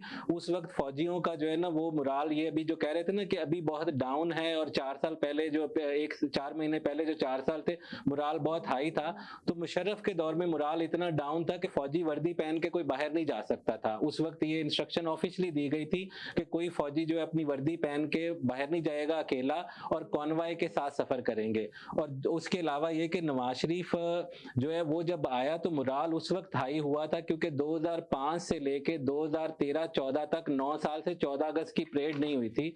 9 साल से पाकिस्तान की जो है ना वो जंगी हालत जंग में था। तकरीबन 2 बम धमाके एवरेज रोज होते थे। बलूचिस्तान नो गो एरिया था। उसके अलावा ट्राइबल एरिया के अंदर जो है वो इतनी ज्यादा इंसर्जेंसी फैली हुई थी, तालिबानाइजेशन थी। मसाजिद के बाहर जो है वो पुलिस खड़ी होती थी, तो फिर जुमे की नमाज और आम नमाजें होती थी। पूरे मुल्क के अंदर जो है वो इतना इंतशार था, 18 घंटे की लोड शेडिंग होती थी। कराची के अंदर 24 से 25 लोग रोज कत्ल होते थे। उस वक्त 24 से 25 लोग रोज कत्ल होते थे। जब नवाज शरीफ 2013 में आए तो आप मुझे मौका दे, नहीं, मैं अभी आप मैं ये सारे सवाल इकट्ठे हुए हैं। मैं आपके जो है ना बातों का सिर्फ जवाब नहीं दे रहा, जो पहले सवाल थे उनको भी मैंने रिस्पॉन्ड करना था, तो जरा आप सुन लीजिए। तो ये बेसिकली साबित करना चाह रहे हैं कि इमरान खान गलत है। पहले लोग ठीक, कोई बात सुने। अब किसी बंदे को जमीनी एक बार आप कैसे कह सकते हैं करप्ट है, उसकी मिसाल देता हूँ आपको। देखिए बात सुने मेरी, जितना 30 से 35 साल ये लोग खेले हैं, हमने भी इनको वोट दिए भरपूर। आपने पहली बात तो ये कि 30 से 35 साल साबित कर दें। आप पहले साबित करें 30 से 35 साल। नहीं, बात सुने नहीं, आप गलत बात करेंगे। 30 से 35 साल साबित करें, कौन से गुजारे। आप 30 से 35 साल, आप एक बात, मतलब आपको अगर कोई दलील से बात नहीं सुननी है तो आपकी कॉल जो है ना वो फिर बंद कर देते हैं, क्योंकि 30-35 साल आपको साबित करना पड़ेगा। ऐसे कोई यवली नहीं मारनी पड़ेगी आपको। ऐसे नहीं है कि बोंगी मार दें कि 30-35 साल है। मुझे बताएं कि 1985 से नवाज शरीफ जो है वो सियासत में आया है। नवाज शरीफ 85 से सियासत में आया है, तो 85 से लेके आज तक उसने कितने टोटल साल जो है उसका दौरे हुकूमत रहा है। समीना आप एक सेकंड सबको लेती हूँ जी। 1 सेकंड का सवाल है सर जी, 1 सेकंड लगेगा जी। आप you work so hard 6 year, ये आप अपना शो खराब कर रहे हैं कि वन साइडेड मैन को यहाँ पटा के वो मियां साहब के मंजर पड़ रहे हैं। दूसरी तो लोगों ने जो सवाल किया उन्होंने तो एक भी बात नहीं की। आपको अगर अपनी मुताबिक जवाब सुनना है तो वो मैं आपके मुताबिक जवाब नहीं दे सकता, मैं हकायक दे रहा हूँ। अगर आपको जो है ना वो सिर्फ अपनी मर्जी का जवाब सुनना है तो फिर आप ऐसे कीजिए कि खुद ही कोई अपनी रिकॉर्डिंग कर लीजिए। हेलो जी। जी जी जी जी देखिए बात यह है कि जब कोई भी कॉलर आएगा तो वो तारीफें नहीं सुनेगा नून लीग की, वो पॉजिटिव कमेंट्स चाहता है वो। अब जैसे चौधरी साहब के जो कमेंट आ रहे हैं अगेंस्ट द पीटीआई आ रहे हैं, लेकिन प्रीवियसली जो भी आप अगर हकीकत को अगेंस्ट द पीटीआई अगर आ रही है चीज, जो हकीकत है मैं उस पर बात कर रहा हूँ कि अगर 2018 तक 2013 से लेके मुराल उस वक्त हाई था कि जब आपने सारे ऑपरेशन मुकम्मल किए, सारे सूबों में इंसर्जेंसी खत्म की, कराची में टारगेट के लिए खत्म जी। ये भाई साहब कहाँ नवाज शरीफ की जो है कहानी बता रहे हैं कि क्वेश्चन है उसके जवाब है। नवाज शरीफ ये कोई कोई आसमान से तारे नहीं लाया था। उन्होंने इनके सारे टोले और पीछे में बैठी हुई है, ये सब मिलके बर्बाद। एक सेकंड होल्ड करें प्लीज, मैं जरा इनका ले लूं। एक सेकंड जी। हेलो हेलो हेलो हेलो जी, हेलो जी, एक सेकंड के लिए होल्ड करेंगे आप प्लीज। जी बोले एक सेकंड के लिए होल्ड कर ले जरा, मैं इन लोगों के आंसर ले लूं। जी हेलो जी। आपके गैस काम बन गए। अब आपको इमरान खान साहब की जो तारीफ करनी पड़ेगी तभी सब कुछ होंगे। मैं तो ये कहना चाहती थी ना, आपने क्वेश्चन किया था कि इमरान खान साहब ये फरमा रहे थे कि फौज से उनको लड़ाने की साजिश की गई, तो वो कौन लोग हैं? तो इमरान खान साहब के अभी तो एक शहबाज के साहब अंदर जा चुके हैं, और बाकी फवाद चौधरी साहब, शेख रशीद साहब और बाबा रवान साहब जो इस किस्म के हरकारे वो रखेंगे, तो ये अंजाम तो हमने पहले ही कहा था कि जिन लोगों को उन्होंने अपनी रिश्ते में बिठाया है ना, वो उनका सफीना ऐसी जगह जाकर डुबाएंगे जहाँ से वो कभी ऊपर निकल के नहीं आ सकेंगे। आपकी गैस का क्या ख्याल है इसके मतलब? प्लीज थोड़ी देर इस पर रोशनी डालिएगा, बहुत शुक्रिया। चले एक बाद में डालिएगा, मैं पहले कॉलर को क्लियर कर दूं। जी हेलो जी। मैंने इनसे क्वेश्चन पूछा था, उसका जी। जवाब इन्होंने अभी हाँ, वो क्वेश्चन आपने पूछा था, बताएं। पूछा था कि दुनिया में मुझे बता दें कोई ऐसी जी आप जरा खातिर जमा रखें, मैं उसका भी जवाब देता हूं, क्योंकि आपको गलत बातें, गलत हकायक जो है ना वो बताने की आदत है। इनकी कॉल बंद कीजिए समीना। अभी इनका जवाब से एक ही सवाल इन्होंने पूछ लिया, 3 मरतबा पूछ लिया, बंद कीजिए। अगर आपने मेरी बात सुननी है तो इनको बंद कीजिए। नहीं, आपने कभी कबीना का वो कभी 55% है, कभी असेंबली का 55% है, कभी जो है ना वो आपका जो है वो जवाब ले लूं, 1 मिनट के लिए जवाब। गवर्नर ने आके तस्लीम किया कि 6% से मुल्क तरक्की कर रहा था। चलें। आपके बच्चे 6% से तरक्की कर रहा था। एक सेकंड आप चुप रहे हैं। नहीं, आप इनको बंद कीजिए, क्योंकि 6% से गलत बात कर रहे हैं। आपने अगर जो है ना वो इनका जवाब सुनना है, ये सिर्फ 18 घंटे, आप 18 घंटे लोड शेडिंग को गलत साबित कर सकते हैं। एक सेकंड लोड शेडिंग के बारे में बात करें। जी हेलो जी। बस ठीक ठाक, आप सुनाएंगे खैरियत से? आप तो इतनी खिचड़ी बना रही हैं, कुछ पता ही नहीं चल रहा है क्या हो रहा है। अरे एक सेकंड के लिए तो होल्ड करें। हाँ, खिचड़ी तो मैं बनाई। हेलो जी, अस्सलाम वालेकुम। जी अस्सलाम वालेकुम सिस्टर, टाइम है या होल्ड करूं? 1 मिनट के लिए होल्ड कर लें प्लीज, बहुत सारी कॉलें आ रही है। मैं 1 सेकंड के लिए मैनेज कर लूं कॉलर को, इतनी ज्यादा आप लोग थोड़ा सब्र कर लें। जी बोले जी। अच्छा, मुझे तो आपने होल्ड पे डाल दिया, अब मेरी पूरी बात सुन ले आराम से सुनूंगी। एक कॉलर को होल्ड पे डाल दूं, 1 सेकंड के लिए प्लीज होल्ड पे रहे। मैं नए कॉलर को ले रही हूँ जरा। जी हेलो जी। जी बोले। जी, मैं आप लोगों ने इतनी खिचड़ी बनाई हुई है कि कुछ पता ही नहीं चल रहा है कि क्या हो रहा है क्या नहीं हो रहा है। मतलब पाकिस्तान की सियासत यहाँ खेली जा रही है जी, और काफी लोग जो हैं वो कमेंट बगैर सोचे समझे कर रहे हैं। मैं बताऊं आपको जी, इमरान खान की जो सिचुएशन है ना उगलने में बेचारे के लिए ना निकलने में, जी, उसके पीछे लगे हुए टाउट जो साथ उसके रह रहे हैं ना सारे, वो सब टाउट है जी, और वो पल पल की खबरें पहुंचा रहे हैं बाहर भी और अंदर से भी मार रहे हैं और बाहर से भी मार रहे हैं जी। तो मैं आपको बहुत ज्यादा खुल के नहीं बताऊंगा, लेकिन बस अल्लाह रहम करे। उन लोगों से वो ना जान छुड़ा सकता है ना उनको साथ मिला सकता है।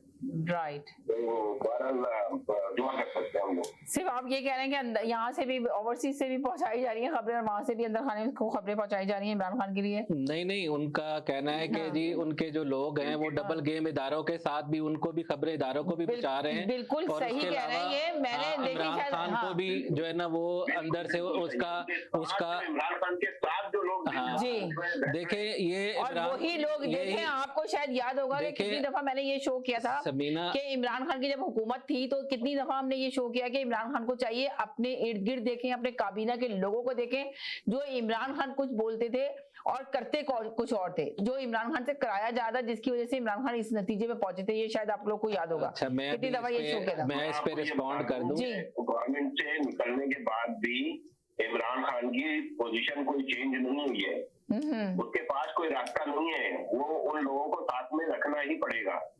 अब ये वक्त आता है कि अगर इलेक्शन हो जाते हैं, जो कि मुझे बहुत ही डाउट है इलेक्शन नहीं होंगे, ये मैं बता दूं। मैंने ये 6 महीने पहले भी कहा था कि इलेक्शन नहीं होंगे, मैं अभी भी बता रहा हूँ कि इलेक्शन नहीं होंगे।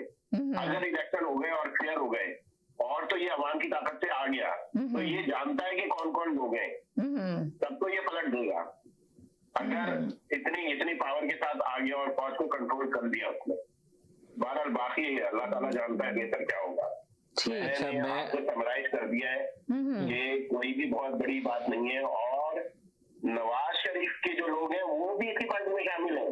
जी जी जी, हर तरफ से जो है इसको काटने के लिए इसके साथ कोई मुखलिफ नहीं है और इसको मजबूरन उनको रखना पड़ रहा है।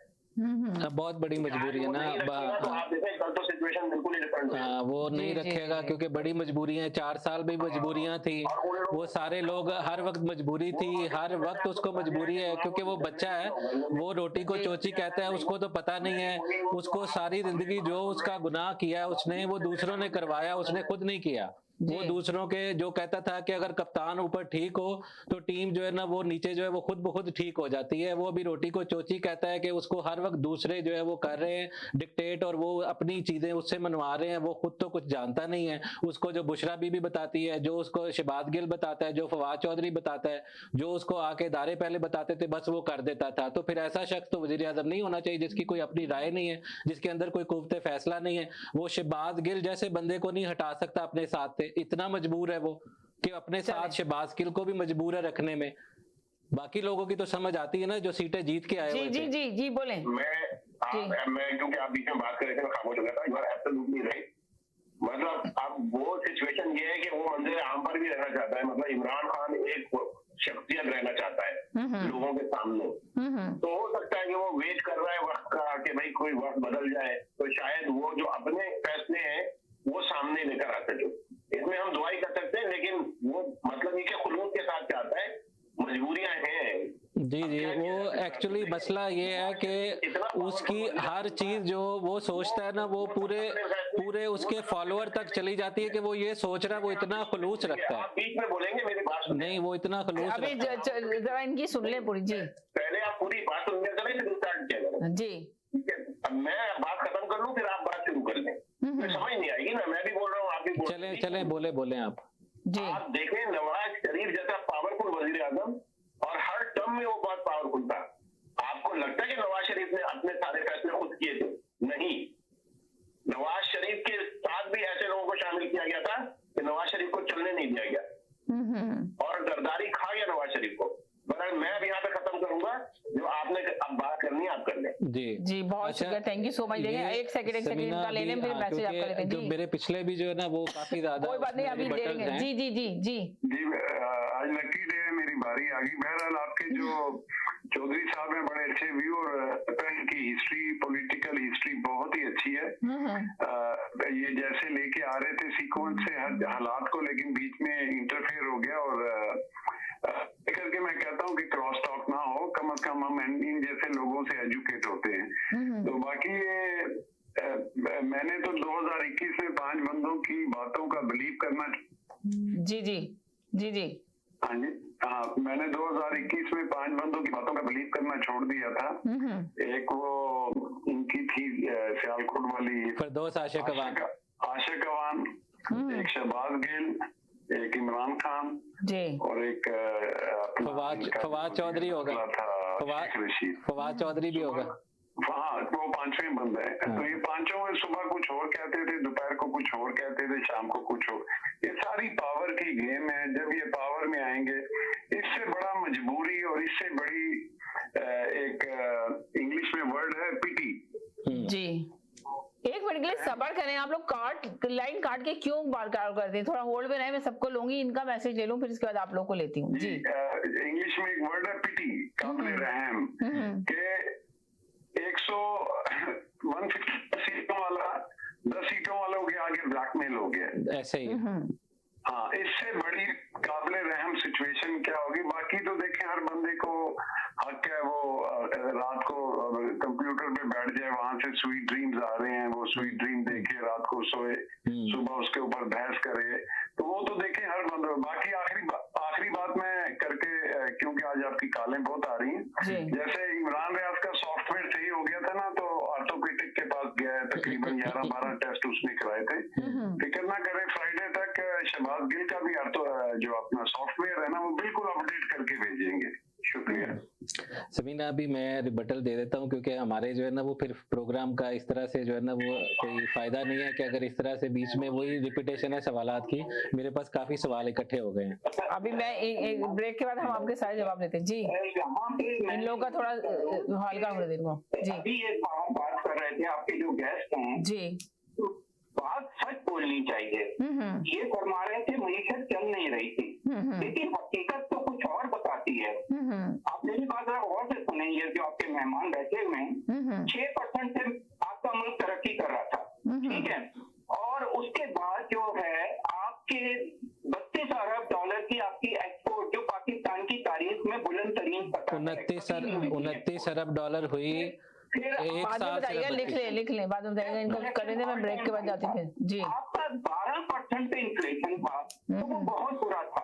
18% पे 260 रुपए तक जाने के बाद अभी 222 रुपए पे आ गया, अभी भी बहुत हाई है। 215 पे ओपन मार्केट में आ चुका है। मेरे दादो शुमार जो है ना वो आपसे बहुत बेहतर है।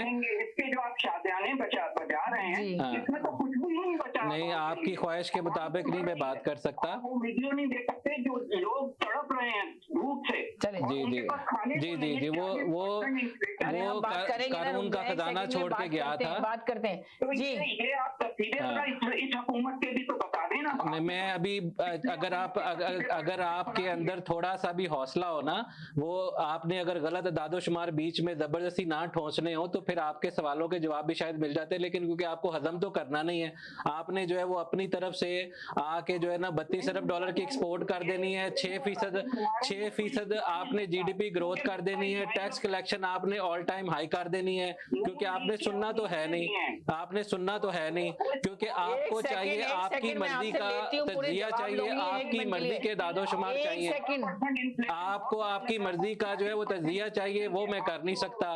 मैं 12% नहीं मान सकता, 18% इन्फ्लेशन है। नहीं, 18% इन्फ्लेशन थी, उसको जो है ना वो लिख लिए फिर इसके बाद जवाब दीजिएगा। नहीं मईशत तबाह हो गई, लाखों आदमी मर गए। अच्छा, 4 महीने में मईशत तबाह हो गई, लाखों आदमी मर गए।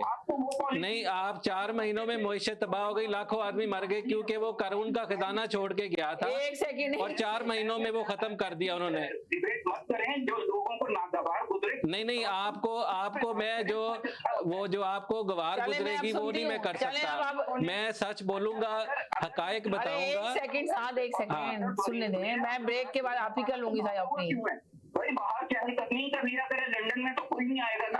नहीं, अगर आपकी मर्जी का जवाब है वो अगर चाहते तो वो मैं नहीं दूंगा। मैं सच बात करूंगा, हकायक बताऊंगा, दादो शुमार बताऊंगा जो रिकॉर्डिंग हो रही है प्रोग्राम की, और अगर मैं प्रोग्राम पे लाइव हूँ तो मेरी सारी चीजों को चेक किया जा सकता है, और वो सारे दादो शुमार मुझे भेजे जा सकते हैं। एक सेकंड जी। हेलो सलाम, समीना बहन कैसी हैं? बस ठीक ठाक, आप सुनाए मनसर भाई कैसे? बस सब ठीक ठाक है, खुदा का बहुत शुक्र है जी। ये आज जो आप चौधरी साहब लाके बिठाए हुए हैं जी, ये कहाँ से लाई आप?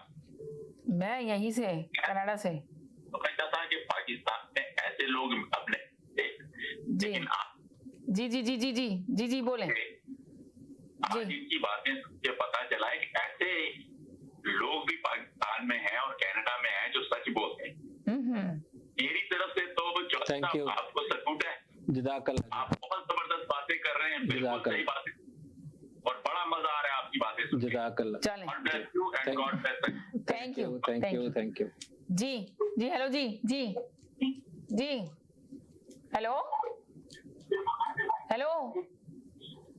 हेलो, अरे आप एयर पे हैं? हेलो जी बोले, उनकी लाइन ड्रॉप हो गई जी। हेलो जी बोले। देखिए मुल्क के हालात आप तो देख रहे हैं, अब सही इससे पहले वाले कॉलर बिल्कुल सही कह के गए, और मेरी भी यही इत्तलात थी, और मैं भी यही कह रहा हूँ कि इस वक्त बिल्कुल एक इमरजेंसी की डायरेक्शन पकड़ रही है ये चीज, क्योंकि कोई पार्टी बैठने को एक साथ तैयार नहीं है, कोई इत्तेफाक की राय उठे, कुछ भी नहीं हो रहा है। मैं आपको बता रहा हूँ, और वो कॉलर बिल्कुल सही करके गए। इंटेलिजेंस की तरफ से भी आप ये कह सकते हैं, और आप सुन रही होंगी आने वाले दिनों में कुछ ना कुछ फैसले बहुत बड़े बड़े करने पड़ेंगे, क्योंकि आपके मुल्क की मैशियत का बेड़ा गर्क हुआ हुआ है, किसने भी किया, लेकिन मुल्क पाकिस्तान तो है ना, मुल्क पाकिस्तान तो। अगर आप ये देखें ना, मैंने शुरू में स्टार्ट में जब प्रोग्राम लिया था तो मैंने यही कहा था कि अगर आप लोग सिर्फ मुल्क के लिए बात करेंगे तो ज्यादा बेहतर होगा। अगर थोड़ी देर के लिए भूल जाएं कि आप किस पार्टी से बहुत मोहब्बत करते हैं। ये कॉल जो है वो आपके कसीदे सुनने के लिए नहीं कोई ट्राल करेगा। जी क्या चीज ऐसी कर रहे हैं आप? या कोई भी कर रहा है, अगर पीटीआई की हुकूमत होती, हर कॉलर के भी अब होते हैं, अपनी अपनी एक राय होती है और क्रिटिसाइज कर सकते हैं, लेकिन आप कसीदे पढ़ते रहेंगे और मुल्क की कोई बात नहीं होगी तो बेकार है प्रोग्राम। नहीं तो कसीदे हम लोग अपने घर के तो नहीं पढ़ रहे, मुल्क के पढ़ रहे हैं ना, मुल्क के अंदर जो हो रहा है हम सच बात कर रहे हैं, उसको कसीदे पढ़ना ना कहें जी। ये जो आपके गेस्ट है, ये जो एक हिस्ट्री बता रहे थे तसलसल के साथ, वो ब्रेक हो गया बीच में, वो बहुत जबरदस्त हिस्ट्री चल रही थी और काफी उसमें सच्चाई थी, उनसे इख्तलाफ करूंगा मैं बाद में ब्रेक के बाद।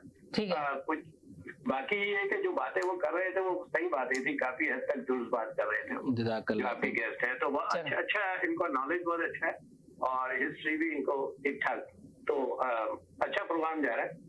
मैं थोड़ा इख्तलाफ है वो बात जी बिल्कुल बहुत शुक्रिया जी, थैंक यू जी जी जी। हेलो जी, एक सेकंड मतलब मैं एक सेकंड का ले लूं, बहुत देर से कॉल करें जी जी। हेलो जी, क्या बातें कर रहे थे, वो मियां साहब की मंत्र पढ़ रहे थे और कानों को सेट कर रहे हैं, जो काल करता है उसकी काल काट दो जी, ये तो ऐसे नहीं जो अरे एक सेकंड कॉल पे बात ना करें, सिर्फ बताएं मंत्र होता है कि वो सिर्फ एक सेकंड जी। हेलो जी, हेलो जी, मेरा ये सवाल है भाई साहब से, ये नवाज शरीफ में भी ये सच्चाई बताएंगे, ये लंदन में क्यों भागा हुआ है और जब भी उतर जाता है तो पूरे बीवी मियाँ बच्चों समेत भाग जाते हैं, और अभी इसके प्लेटों का क्या हाल है? जी जी जी जी जी जी जी मैं अभी रोशनी बताते हैं जी। हेलो जी जी जी। हेलो हेलो, इनकी तो लाइन ड्रॉप हो गई जी। अब आप मैं ना चाह रही हूँ कि जी एक सेकंड, एक और collar ji. Hello ji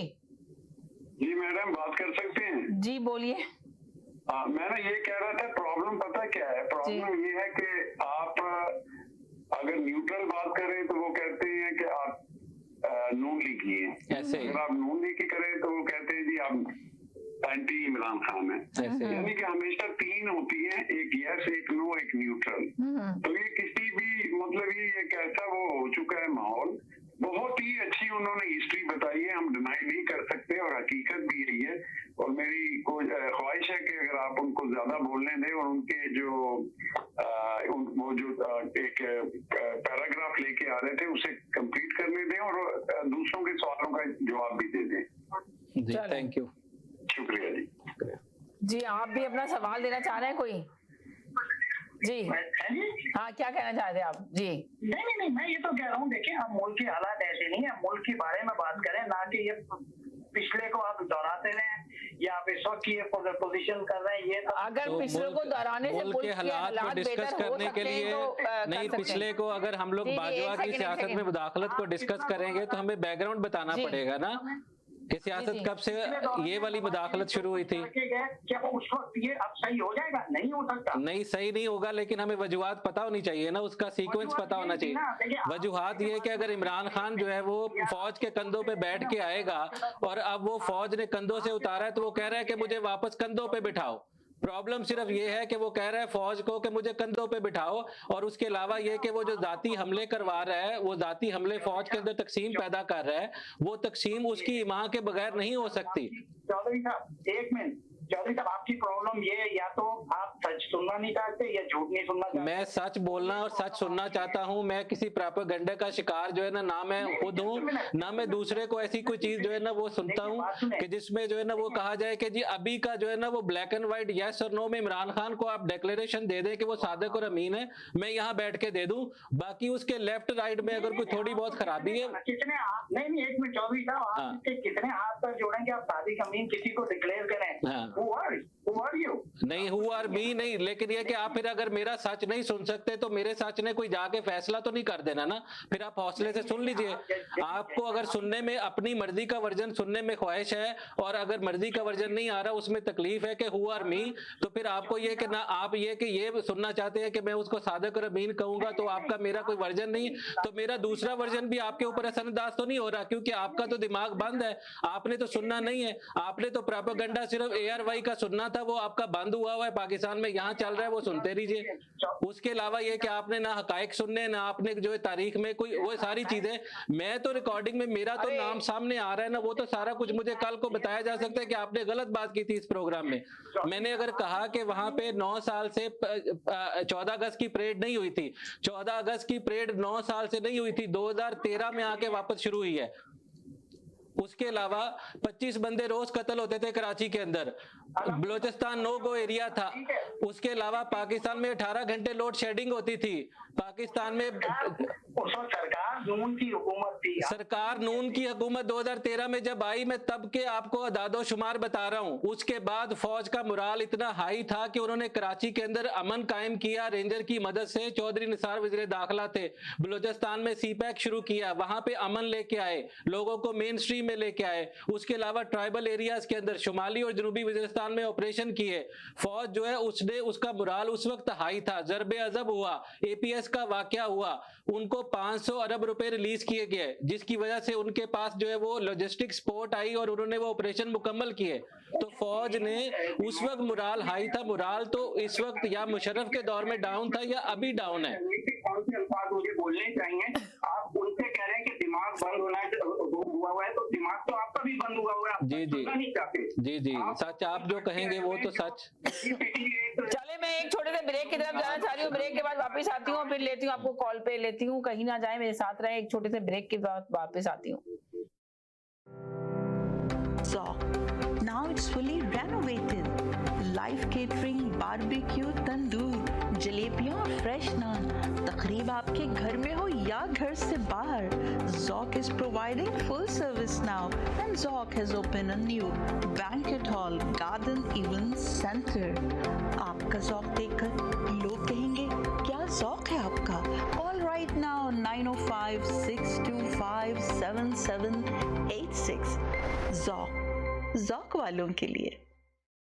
KK Travel believe in providing everyone the first class customer service. We take care not only for your air ticket but dignity and respect as well. We are available for you anytime on WhatsApp, even while you are in Pakistan or any other destination. KK Travels guarantee lowest prices and are open to price match any airline. We are KK Travels under supervision of Qais Khan at 905-367-9433 or visit www.qaiskhantravel.com.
and shawarma. Now serving from 4 locations.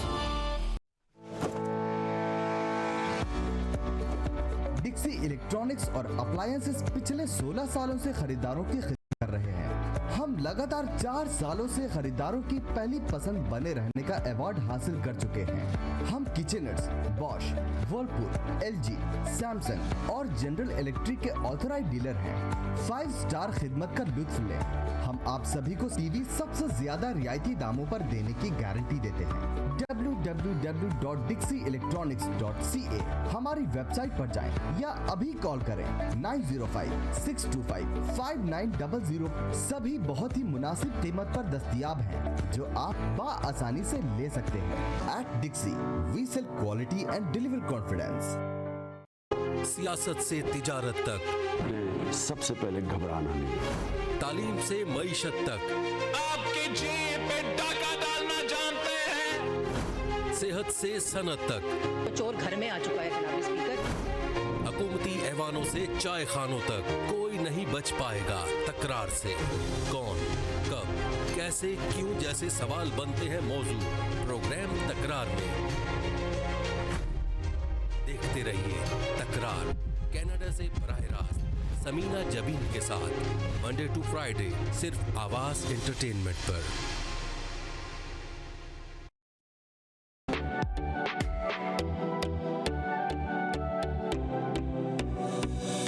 आपके पसंदीदा colour और fabric को खूबसूरत तरीके से design किया जाए।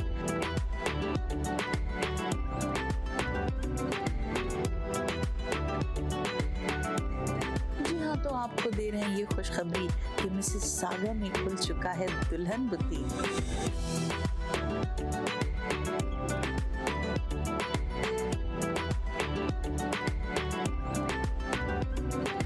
और आपके इस स्पेशल दिन के लिए होना चाहिए स्पेशल डिजाइन का ड्रेस।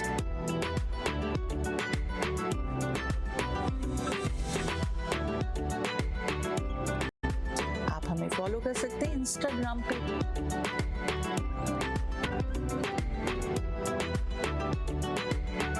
कॉल कीजिए right now 905-598-4757। The team of two, just for you. Ahmed and Shala Joffrey bringing you event countdown Pakistan Independence Day on August 13th at Swagat Banquet Hall, Mississauga from 3 p.m. till midnight. Family Day, fashion show, music and entertainment, shopping, food court, gift for children, cake cutting ceremony and celebration at the right time, free admission and parking. Log on to eventsbyteamof2.com. Call Shella at 647-273-2393.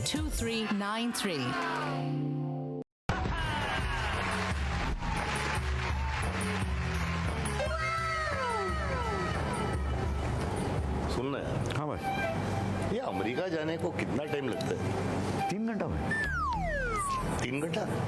अपन ने सुना 18 घंटा लगता है यार। भाई 18 घंटा public के लिए, अपने लिए 3 घंटा। ऐसा क्यों? भाई टाइट होने को 3 घंटा लगता है ना, टाइट होने के बाद घंटा मालूम है टाइम का।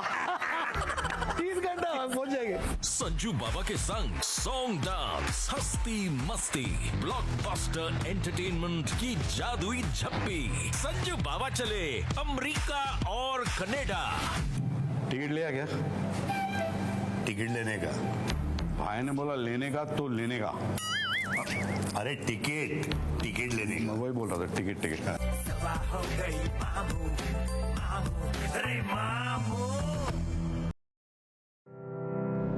Zoc. Now it's fully renovated. Live catering, barbecue, तंदूर, जलेबियां और फ्रेश नान। तकरीब आपके घर में हो या घर से बाहर, Zoc is providing full service now, and Zoc has opened a new banquet hall, garden event center. आपका Zoc देखकर लोग कहेंगे क्या Zoc है आपका? All right now 905-625-7786. Zoc वालों के लिए। ब्रेक की तरफ, ब्रेक के बाद वापस आए। आप देख रहे हैं अपना पसंदीदा प्रोग्राम तकरार और आप देख रहे हैं अपने चैनल आवाज एंटरटेनमेंट पे देख रहे हैं। असद चौधरी साहब जो मेरे साथ मौजूद थे, बहुत अच्छा तज्जिया अपना दे रहे थे और ये एक एक्सपीरियंस बंदे हैं और ये पूरी आपको नॉलेज के साथ ही अपना तज्जिया दे रहे हैं। तो आप सुने आराम से और फिर आपके जो क्वेश्चन थे उनके भी आंसर देना चाहते हैं तो आप थोड़ा तहम्मुल के साथ इनके आंसर का जवाब देखेंगे, कौन सा आंसर दे रहे हैं, क्या दे रहे हैं, वो लिख लें आप पॉइंट। और आने के बाद फिर आप जब ये अपना पूरा तज्जिया दे देंगे तो उसके बाद आप क्वेश्चन इनसे आके कर सकते हैं, पूछ सकते हैं कि सर हमें आपकी ये बात सही नहीं लगी, आपने ये तज्जिया गलत दिया। तो इस पे आगे बात कर सकते हैं, मगर आगने के बाद आप जब फौरन ये थोड़ा बोलना शुरू करते हैं तो आप लोग कॉल आ जाते हैं और मैं एयर कर देती हूँ। तो इस तरह प्रोग्राम का जो क्वालिटी है वो थोड़ी खत्म हो रही है। बहुत सारे लोग हैं जो इनको सुनना चाह रहे हैं और पसंद करना चाह रहे हैं। मेरे पास भी ईमेल आई है, टेक्स्ट आए, मैसेजेस आए लोगों के, तो लोग इनका तजिया सुनना चाह रहे हैं। तो जरा आप लोग भी सुने और सुनने के बाद कॉल करेंगे। मेरे साथ एक कॉलर है, इनका ले लेती जवाब पहले। जी हेलो जी, जी हेलो जी, वालेकुम अस्सलाम। जी वालेकुम सलाम। मेरे साथ असद चौधरी साहब मौजूद हैं वसीम भाई। ये थोड़ा आपका तजिया दे रहे हैं, तजिया निगार हैं बहुत जबरदस्त किस्म के, और इनके पास बहुत नॉलेज है। तो आप इनसे भी कोई सवाल कर सकते हैं, आपके जहन में कोई क्वेश्चन है तो कर लें आप, और फिर सुने। जी बोले। बिल्कुल असद साहब को सबसे पहले खुशामदीद कहते हैं थैंक यू आवाज एंटरटेनमेंट पे और आवाज चैनल पे। Thank you. ये समीना ने इतनी अच्छी शख्सियत बुलाई है, यकीनन हम इनको भी सुनेंगे। तो हम सुन रहे थे और इनकी गुफ्तगू से बड़े वसूल हो रहे थे, हम इनकी गुफ्तगू से भी। Thank you. बात ये है समीना के, अगर पाकिस्तान के सियासी हालात देखे जाए, जिस तरह से गिरफ्तारियां की जा रही है, इसमें कोई शक नहीं कि आने वाले दिनों में इमरान खान को भी गिरफ्तार कर सकते हैं, क्योंकि पाकिस्तान की सियासत इस नैश के ऊपर आ चुकी है कि तख्त और ये तख्ता। अब आप ये देखिए कि बाजवा साहब जो है, अब अपने एक दोस्त के, बहुत करीबी दोस्त की बेटी की शादी में लंदन आए और वो जिस जहाज में आए थे, यकीनन वो अकेले ही है। अब जहाँ पाकिस्तान में कहा जा रहा है जब पैसे नहीं है, गुर्बत नहीं है, तो मुझे ये बताइए कि ये किसके खर्चे के ऊपर आए, और एक दिन के लिए आए हैं और शादी में अटेंड करेंगे, वलीमा में अटेंड नहीं करेंगे। तो ये तमाम चीजें जो है, हर इदारा, हर सियासतदान, और यहाँ तक कि मैं हुकूमत PTI भी तमाम के तमाम अपने मौके के ऊपर आगे अटक गए, आगे बढ़ने का तस्वुर भी नहीं कर रहे, ना कुछ चलने की कोशिश कर रहा है। तो बहरहाल अब ये है कि आने वाले हालात तो नजर नहीं आ रहे। हमें असद साहब बताएंगे कि कोई अगर अच्छी खबर इनके पास है। चलें सुने भी इनके पास अच्छी खबर। इनके पास काफी क्वेश्चन लोगों ने किए, तो उनका आंसर जरा दे दें तो ज्यादा बेहतर होगा। जी अच्छा सुमीना, एक तो ये कि जनरल बाजवा का जो है ना, वो एज आर्मी चीफ जो है वो सफ़र हमेशा से आर्मी चीफ का अपने जहाज़ पे ही होता है। इसमें ये कि बहुत से दफाई स्ट्रेटेजिक जो है ना वो पहलू होते हैं जिसको मद्देनजर रखा जाता है। असूलन तो प्राइम मिनिस्टर का भी होना चाहिए, भले इमरान खान हो, भले नवाज शरीफ हो, प्राइम मिनिस्टर का इस्तेकाक होता है, क्योंकि आप गरीब से गरीब मुल्क भी हो तो फिर भी आपकी स्टेट के तौर पे एक पहचान होती है। ये नहीं है कि आप जो है वो कमर्शियल फ्लाइट्स पे बैठ जाएंगे, क्योंकि आपके सिक्योरिटी इश्यूज होते हैं, आपके पास बहुत से कौमी राज होते हैं, और ये कि बाकी जो सिक्योरिटी प्रोटोकॉल्स हैं उनको मद्देनजर रखा जाता है। लेकिन मैं PTI के फॉलोअर्स को इस चीज़ पे अभी खराज तहसीन पेश करता हूँ कि यही सवाल अगर PDM के या नून लीग के जो है वो सपोर्टर उठाते आज से चंद साल पहले के बाजवा जो है वो जहाज़ पे अपने सफ़र कर रहे हैं, तो शायद उनको गद्दार करार दिया जाता। तो ये बड़ी हिम्मत की बात है कि ये लोग अभी पूछ रहे हैं। ये सवाल जो है ना अब खड़े होने चाहिए, पहले भी ये सफ़र हमेशा से होता रहा था। और बाकी रही बात ये सवाल पहले से भी होने चाहिए थे। एस्टैब्लिशमेंट जो है उसका जो ऑडिट है जो इदारे का, एक तो ये कि वो प्राइवेटली आप कर नहीं सकते, और उनके अपने तरीके हैं, अपने अखराजात हैं, उनका अपना सिस्टम है। उन्होंने कभी सिविलियन को उसमें इंटरफेयर करने की, इवन कायमा कमेटियां जो डिफेंस की होती है उनको भी इजाज़त नहीं देते।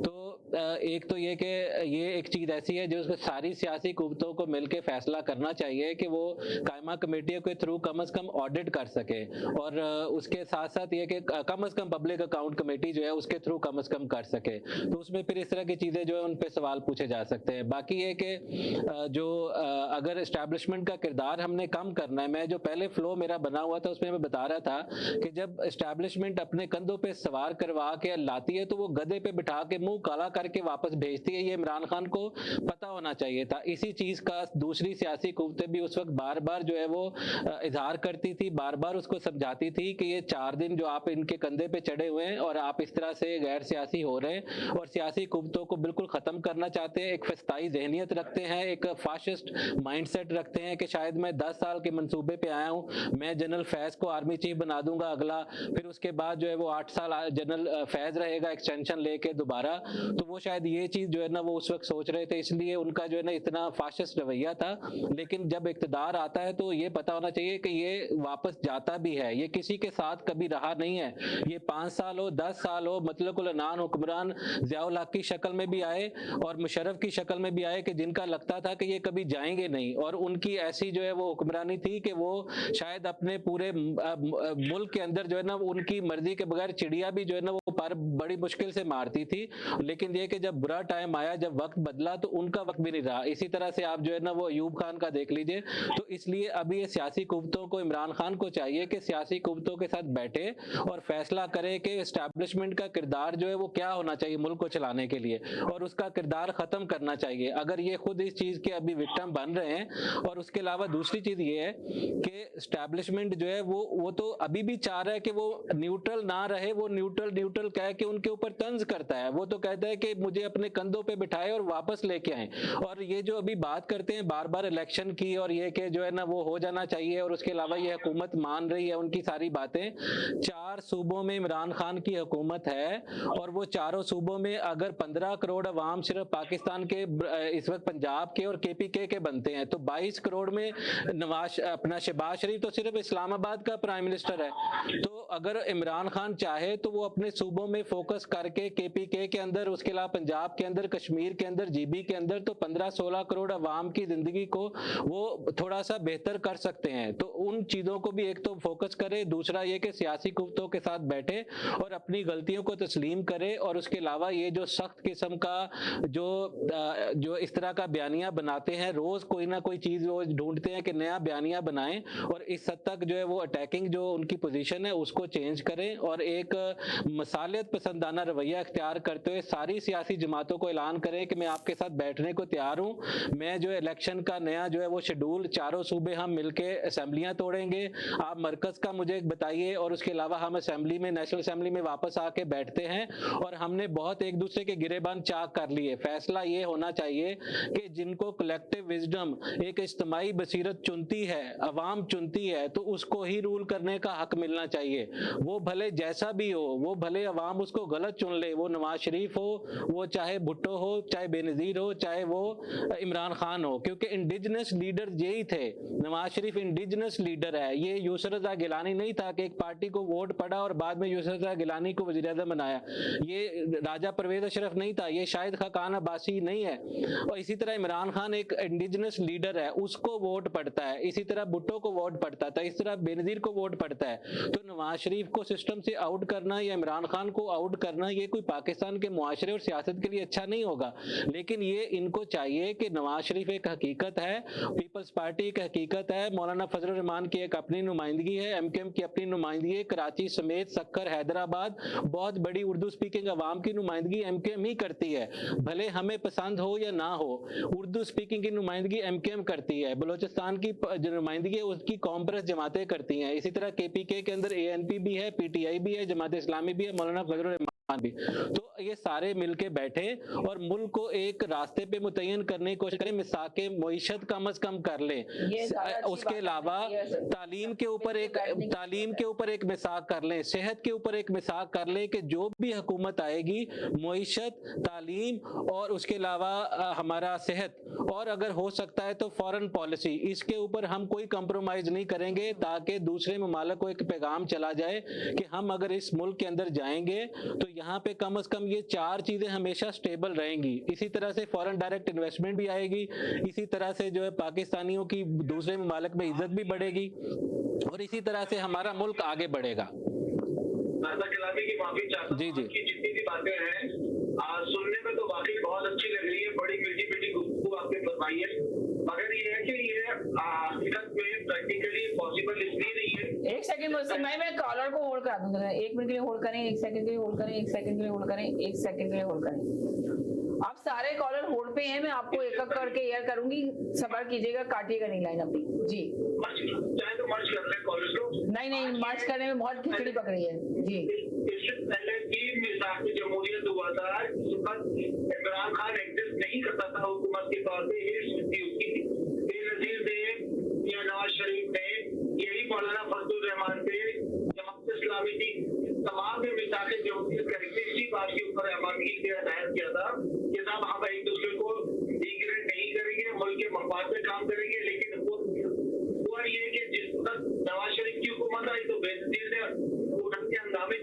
पार्टी से मतलब पीपल्स पार्टी ने की हुकूमत आई तो नवाज शरीफ ने हंगामे शुरू करवा दिए थे। बात ये है कि ये तमाम लोगों की तरीके बात तो ये है ये हुकूमत देते एक दूसरे के मुखालिफ बयानिए के ऊपर। अभी जैसे इमरान खान ने मुखालिफ जो बयानिया इस्तेमाल कर रहे हैं कि अमेरिका की गुलामी ना मंजूर, इसी तरह जब अभी ये आया आपके क्या नाम है शहबाज शरीफ, तो इनका क्या बयान है, मौलाना फजलुर रहमान का क्या बयान है, इतना भी इसने इंडिया से फंडिंग ली है, इसने इसराइल से फंडिंग ली है और इसने हुकूमत पाकिस्तान में बेड़ा गर्क कर दिया, सेहत कार्ड को बंद करो और बाकी जो स्कीम थी वो बंद करो। हमेशा हमारे यहाँ होता चला यही आया कि एक हुकूमत में अगर अच्छे प्रोजेक्ट स्टार्ट किए तो दूसरी आने वाली हुकूमत तो उसको बंद करती है। आज तक पाकिस्तान के अंदर सैलानी सूरत हाल है, पंजाब में ले लें, सिर्फ काला डैम क्यों नहीं बना? आप मुझे बताइए, अगर काला बाग डैम बन था तो पाकिस्तान के अंदर पानी की दुश्वारी थी। इतने डैम जो इसने मुशर्रफ शुरू किए थे उसका क्या हाल हुआ? मशीनें सड़ रही हैं, आप देखिए जाकर के काला डैम में 1 अरब 80 करोड़ रुपए लग चुके थे आवाम के, उसकी मशीनें सड़ गई।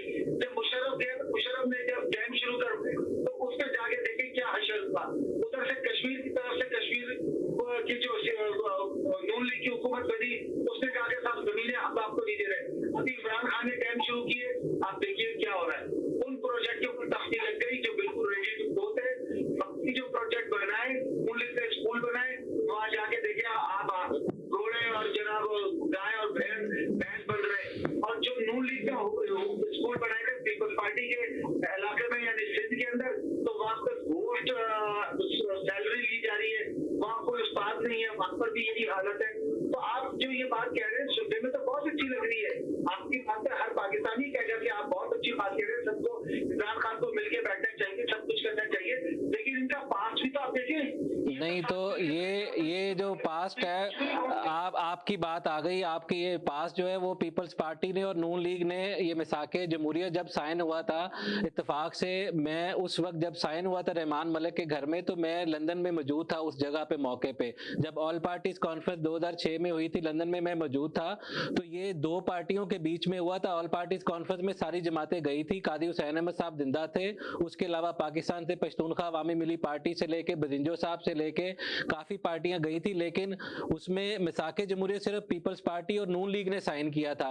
तो वो तो आज तक फिर भी किसी न किसी तरह उस स्पिरिट को कायम रखे हुए हैं। भले उन्होंने 2008 के बाद नवाज शरीफ जो है वो कोट पहन के चले गए सुप्रीम कोर्ट में यूसुफ रज़ा गिलानी के खिलाफ, और उन्होंने जो है वो वकला तहरीक में भी जो है ना वो लॉन्ग मार्च निकाल दिया इफ्तिखार चौधरी के हक में।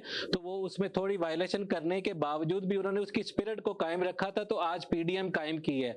अगर क्या इमरान खान को मेरा जो पैगाम है वो ये है कि इमरान खान ने आज तकसीम पैदा की हुई कि मेरे मुकाबले में सारे चोर हैं, सारे डाकू हैं, सारे करप्ट हैं, मैं इनके साथ नहीं बात कर सकता, मैं इनके साथ नहीं मिल सकता, और वो उन लोगों के साथ बैठने को तैयार नहीं है। तो मेरा पैगाम जो है वो तो इमरान खान को है कि वो चाहे तो वो उनके साथ बैठेगा तो वो फौरी तौर पे उसको वेलकम करेंगे, क्योंकि वो तो ऑलरेडी अपनी मिसाल सेट करके 12 जमातों की हुकूमत बना के बैठे हुए हैं। तो इसलिए इमरान खान जो है वो अगर आप मुझे एक बात बताइए कि आप माशाल्लाह शरीफ इंसान है, अगर आपको कहा जाए कि जेल का कातिल जो जेल तोड़ के भागे, आप इसके साथ बैठे, इसके साथ आप अपने आप को तवाना करें, आप इसके साथ अपने कैरेक्टर को बिल्ड करें, तो आप और वो आदमी कैसे एक हो सकता है कि जो कोर्ट से मुजरिम करार किया गया, जिसकी डेटें लगी हुई है कोर्ट के अंदर, कैसे उसके। अच्छा, पहली बात तो ये कि जो जिसका अभी जब ये 4 महीने गुजरे हैं ना, तो अब केसेस बनना शुरू हो गए ना इमरान खान के ऊपर। अगले अगर 1 साल में 10 केसेस नून लीग वाले बना देते हैं तो कल को हम ये कहेंगे कि इमरान खान जो है ना उसकी तो डेटें लगी हुई हैं, वो तो कॉन्विक्ट है, उसको तो सजा हुई है। तो ये हम मतलब उसमें तो मतलब आपको पता है कि सियासी केसेस बनते हैं।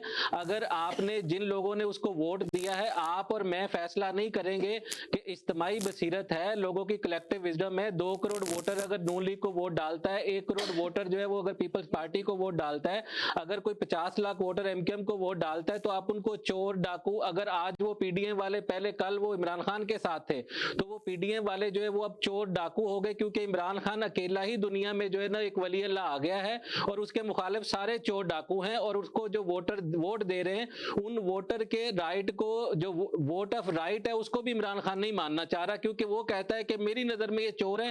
भले आप 5 करोड़ लोग इसको वोट दे दें, वो 5 करोड़ लोगों को वोट जिन्होंने दिया उनको इज्जत देनी है कि अगर आपका नुमाइंदा चोर भी है तो मैं इस चोर के साथ बैठने को तैयार हूं, क्योंकि आप 5 करोड़ ने इस चोर को वोट दिया है और मैं आप 5 करोड़ की वजह से यहां बैठ रहा हूं, क्योंकि मुझे ये मजबूरी है कि अगर आप सही बंदे को इलेक्ट करते तो मैं उसके साथ बैठ जाता। तो अगर ये चीज जो है वो इमरान खान समझ ले कि ये चोर भी हैं तो कम से कम उनके साथ जो है वो बैठ जाए और मुल्क के लिए कोई राह मुतय्यन कर ले, ताकि मुल्क कौमी सतह पे और उसके अलावा मुआशरती सतह पे ये सारा कुछ जो वो सारा क्यास है ये खत्म हो।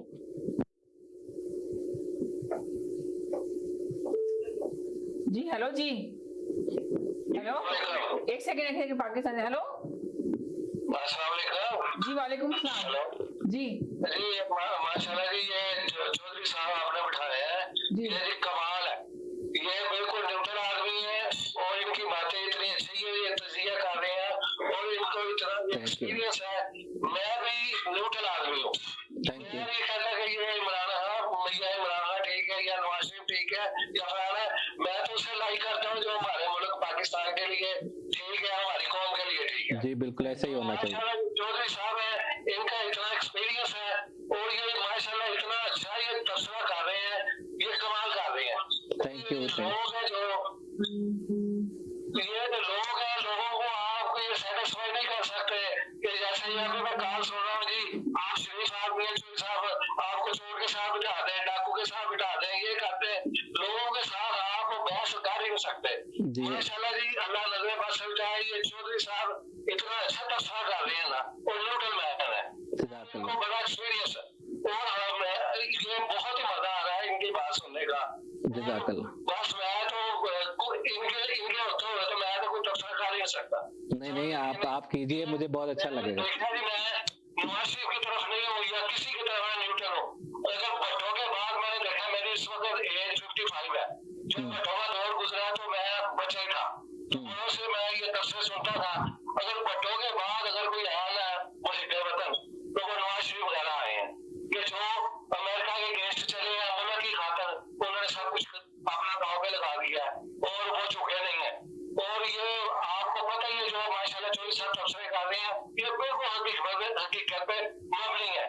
ये लोगों को समझना चाहिए, पाकिस्तान में भी ये इसने इतना प्रोपेगेंडा गलत करके ना लोगों को इतना भड़का दिया। हमारे लोग इतने सादे हैं, पाकिस्तान के इतने सादे हैं कि जरा कोई आप उनको कोई कह दे कि देखो जी आप इसने नैरेटिव बनाया जी आजादी लेनी है, वो आजादी किससे लेनी है? अपने आप से आजादी लेनी है। आप किसके क्या दो, जाओ आजादी लेनी है तो कश्मीर में जाओ, आपको पता चले, फलस्तीन में जाओ, देखो कि आजादी क्या चीज है, अपने आप से आजादी लेनी है। ऐसे मैं कहता हूँ लोगों को समझ ही नहीं है, इतने जज्बाती लोग हैं कि जो भी उनके झूठी बात बना दे उसके पीछे लग जाते हैं।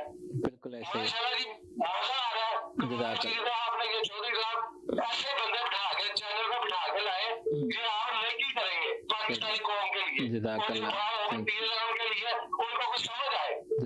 अच्छा ठीक है, किया और ये लोग प्रोपेगेंडा क्या करते हैं, लोगों को तो समझ नहीं आते। पाकिस्तान में जितने सहाफी हैं 90% बिके हुए हैं, 90% चैनल वो बिके हुए हैं, वो हकीकत बात ही लोगों को बताने देते।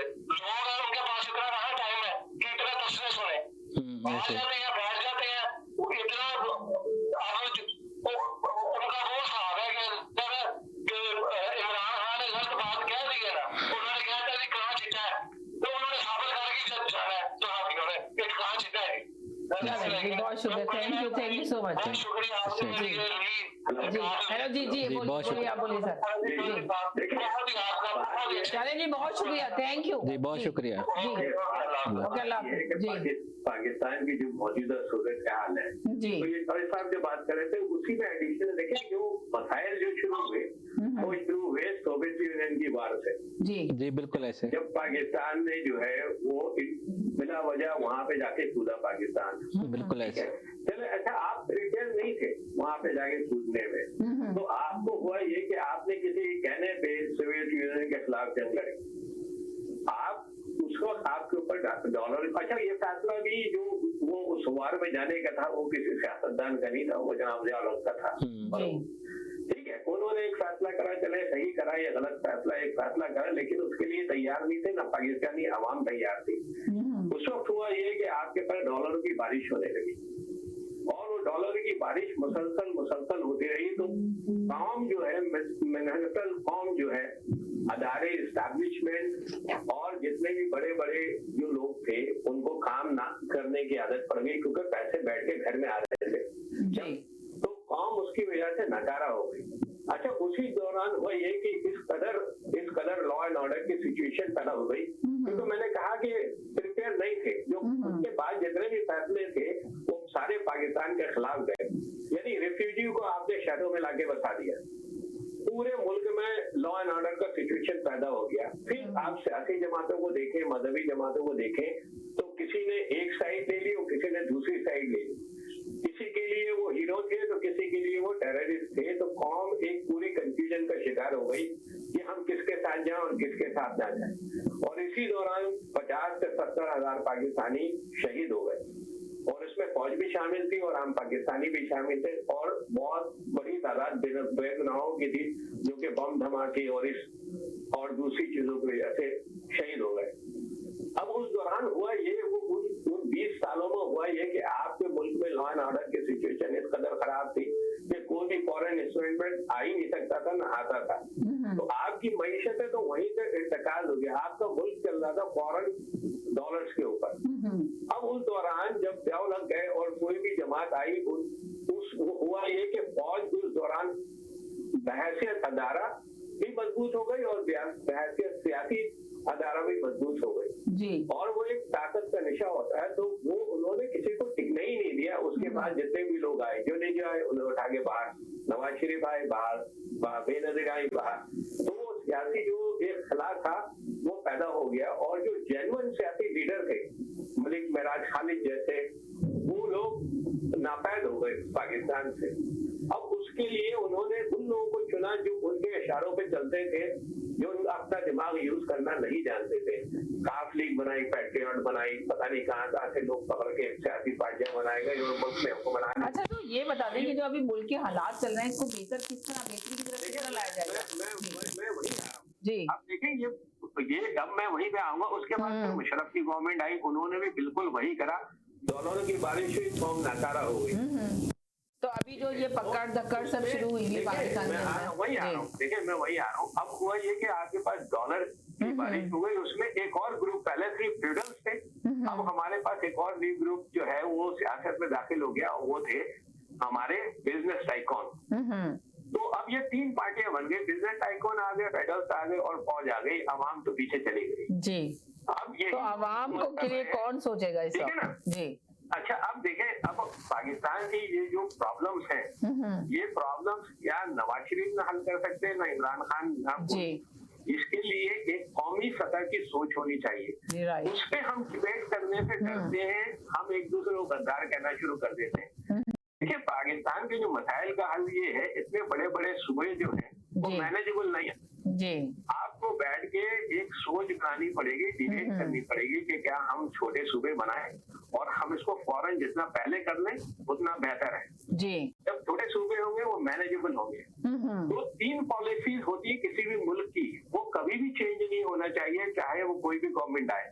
और सबसे ज्यादा एक्सपेंडमेंट उसी को होना चाहिए, वो एक है एजुकेशन, हेल्थ और एग्रीकल्चर, क्योंकि आपका मुल्क एग्रीकल्चर मुल्क है।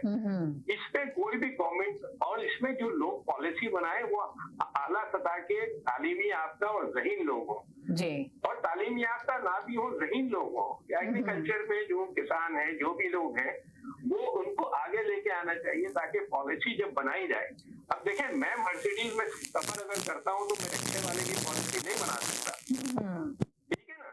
मैंने कभी बस में सफर ही नहीं करा, तो मुझे बस के सफर करने वालों की पॉलिसी कैसे बना सकता हूँ? सही। तो आप उन लोगों को शामिल करें पाकिस्तान की पॉलिसी बनाने में। और देखिए, पाकिस्तान का जो प्रॉब्लम है, कौम भी नकारा हो गई है और ऊपर वाले उससे ज्यादा नकारा हो गए। और आप देखिए, पूरे प्रोग्राम में हम एक दूसरे को बुरा कह रहे हैं, बुरा कहते हैं जी। इमरान खराब है, गाड़ी खराब है। जरदारी खराब है, इमरान खराब है, नवाज शरीफ खराब है, मरियम नवाज साहिबा खराब है, बस यही बहस चल रही होती है हमारी। जी, पाकिस्तान का मसला ये है 22 करोड़ की आबादी है, 4 सूबे हैं, जी, मैनेजेबल नहीं है, लॉ एंड ऑर्डर की सिचुएशन है, पुलिस जो है मेयर के कंट्रोल में नहीं है, हर दिन आके पुलिस का तबादला हो जाता है, लॉ एंड ऑर्डर किस तरह रिस्टोर होगा। एक फौज की भी एक पॉलिसी होनी चाहिए कि अगर जनरल रिटायर हो रहा है तो उसको रिटायर होने दो। राइट यार, एक जनरल 50 साल चलेगा क्या, 60 साल चलेगा, इसमें कितने साल तक बैठा रहेगा एक जनरल? ठीक है ना, नए लोगों को आने दें आप। इसी तरह सियासत में पाकिस्तान को सही होना है तो कंटिन्यूएशन ऑफ डेमोक्रेसी बहुत जरूरी है, लोकल बॉडीज इलेक्शन बहुत जरूरी है, इसी तरह पाकिस्तान आगे जाएगा। और हर अदारे अपने अपने जुरिडिक्शन में रहे तो सबको काम करने दें और एक दूसरे को तस्लीम करना सीखें और ये गद्दारी के फतवे बंद करना शुरू करें। यही मैं कहना चाहता। Thank you so much. बहुत शुक्रिया जी, थैंक यू। जी जी जनाब। जी मैडम, आपका बहुत बहुत शुक्रिया और सलूट टू चौधरी साहब। बहुत अरसे के बाद ऐसे सहाफी मिले हैं कि जिन्होंने रियलिटी जो हमारा और इनसे पहले मेरे से पहले जो कॉलर थे, यानी कि जो हमारे वाकई मुल्क के साथ हुआ है और खेल होता रहा है और अभी भी खेल हो ही रहा है, समझ लें, खेल स्टॉप नहीं हुआ। ये जिस डिपार्टमेंट ने खेल किया वो अपने सर्वाइवल के लिए एक नई किस्त लेके आया है जी। क्यों? हाँ, ये एक नई किस्त लेके आया है क्योंकि हमारे तक जो चीज पहुंचती है वो 15 दिन पहले होती है। एस्टेब्लिशमेंट कोई एक बंदे का नाम नहीं है, वो 200-250 जो होते हैं वो एक थिंक टैंक कह लें या पॉलिसी मेकर कह लें। बाजवा तो एक फेस होता है, बाकी तो क्या नाम है। बहरहाल मैंने चौधरी साहब से ये सवाल पूछना था, इमरान खान साहब आज जो इतने फौज के खिलाफ हैं और इमरान खान के दौर में जो पाकिस्तान के जो 24 डिपार्टमेंट थे उनमें से 22 का जो हेड था वो बनाया गया था, हाँ जी, ये जो वर्दियों वाले थे। तो इमरान खान ने क्यों फिर उन्हें वो हेड बनाया था?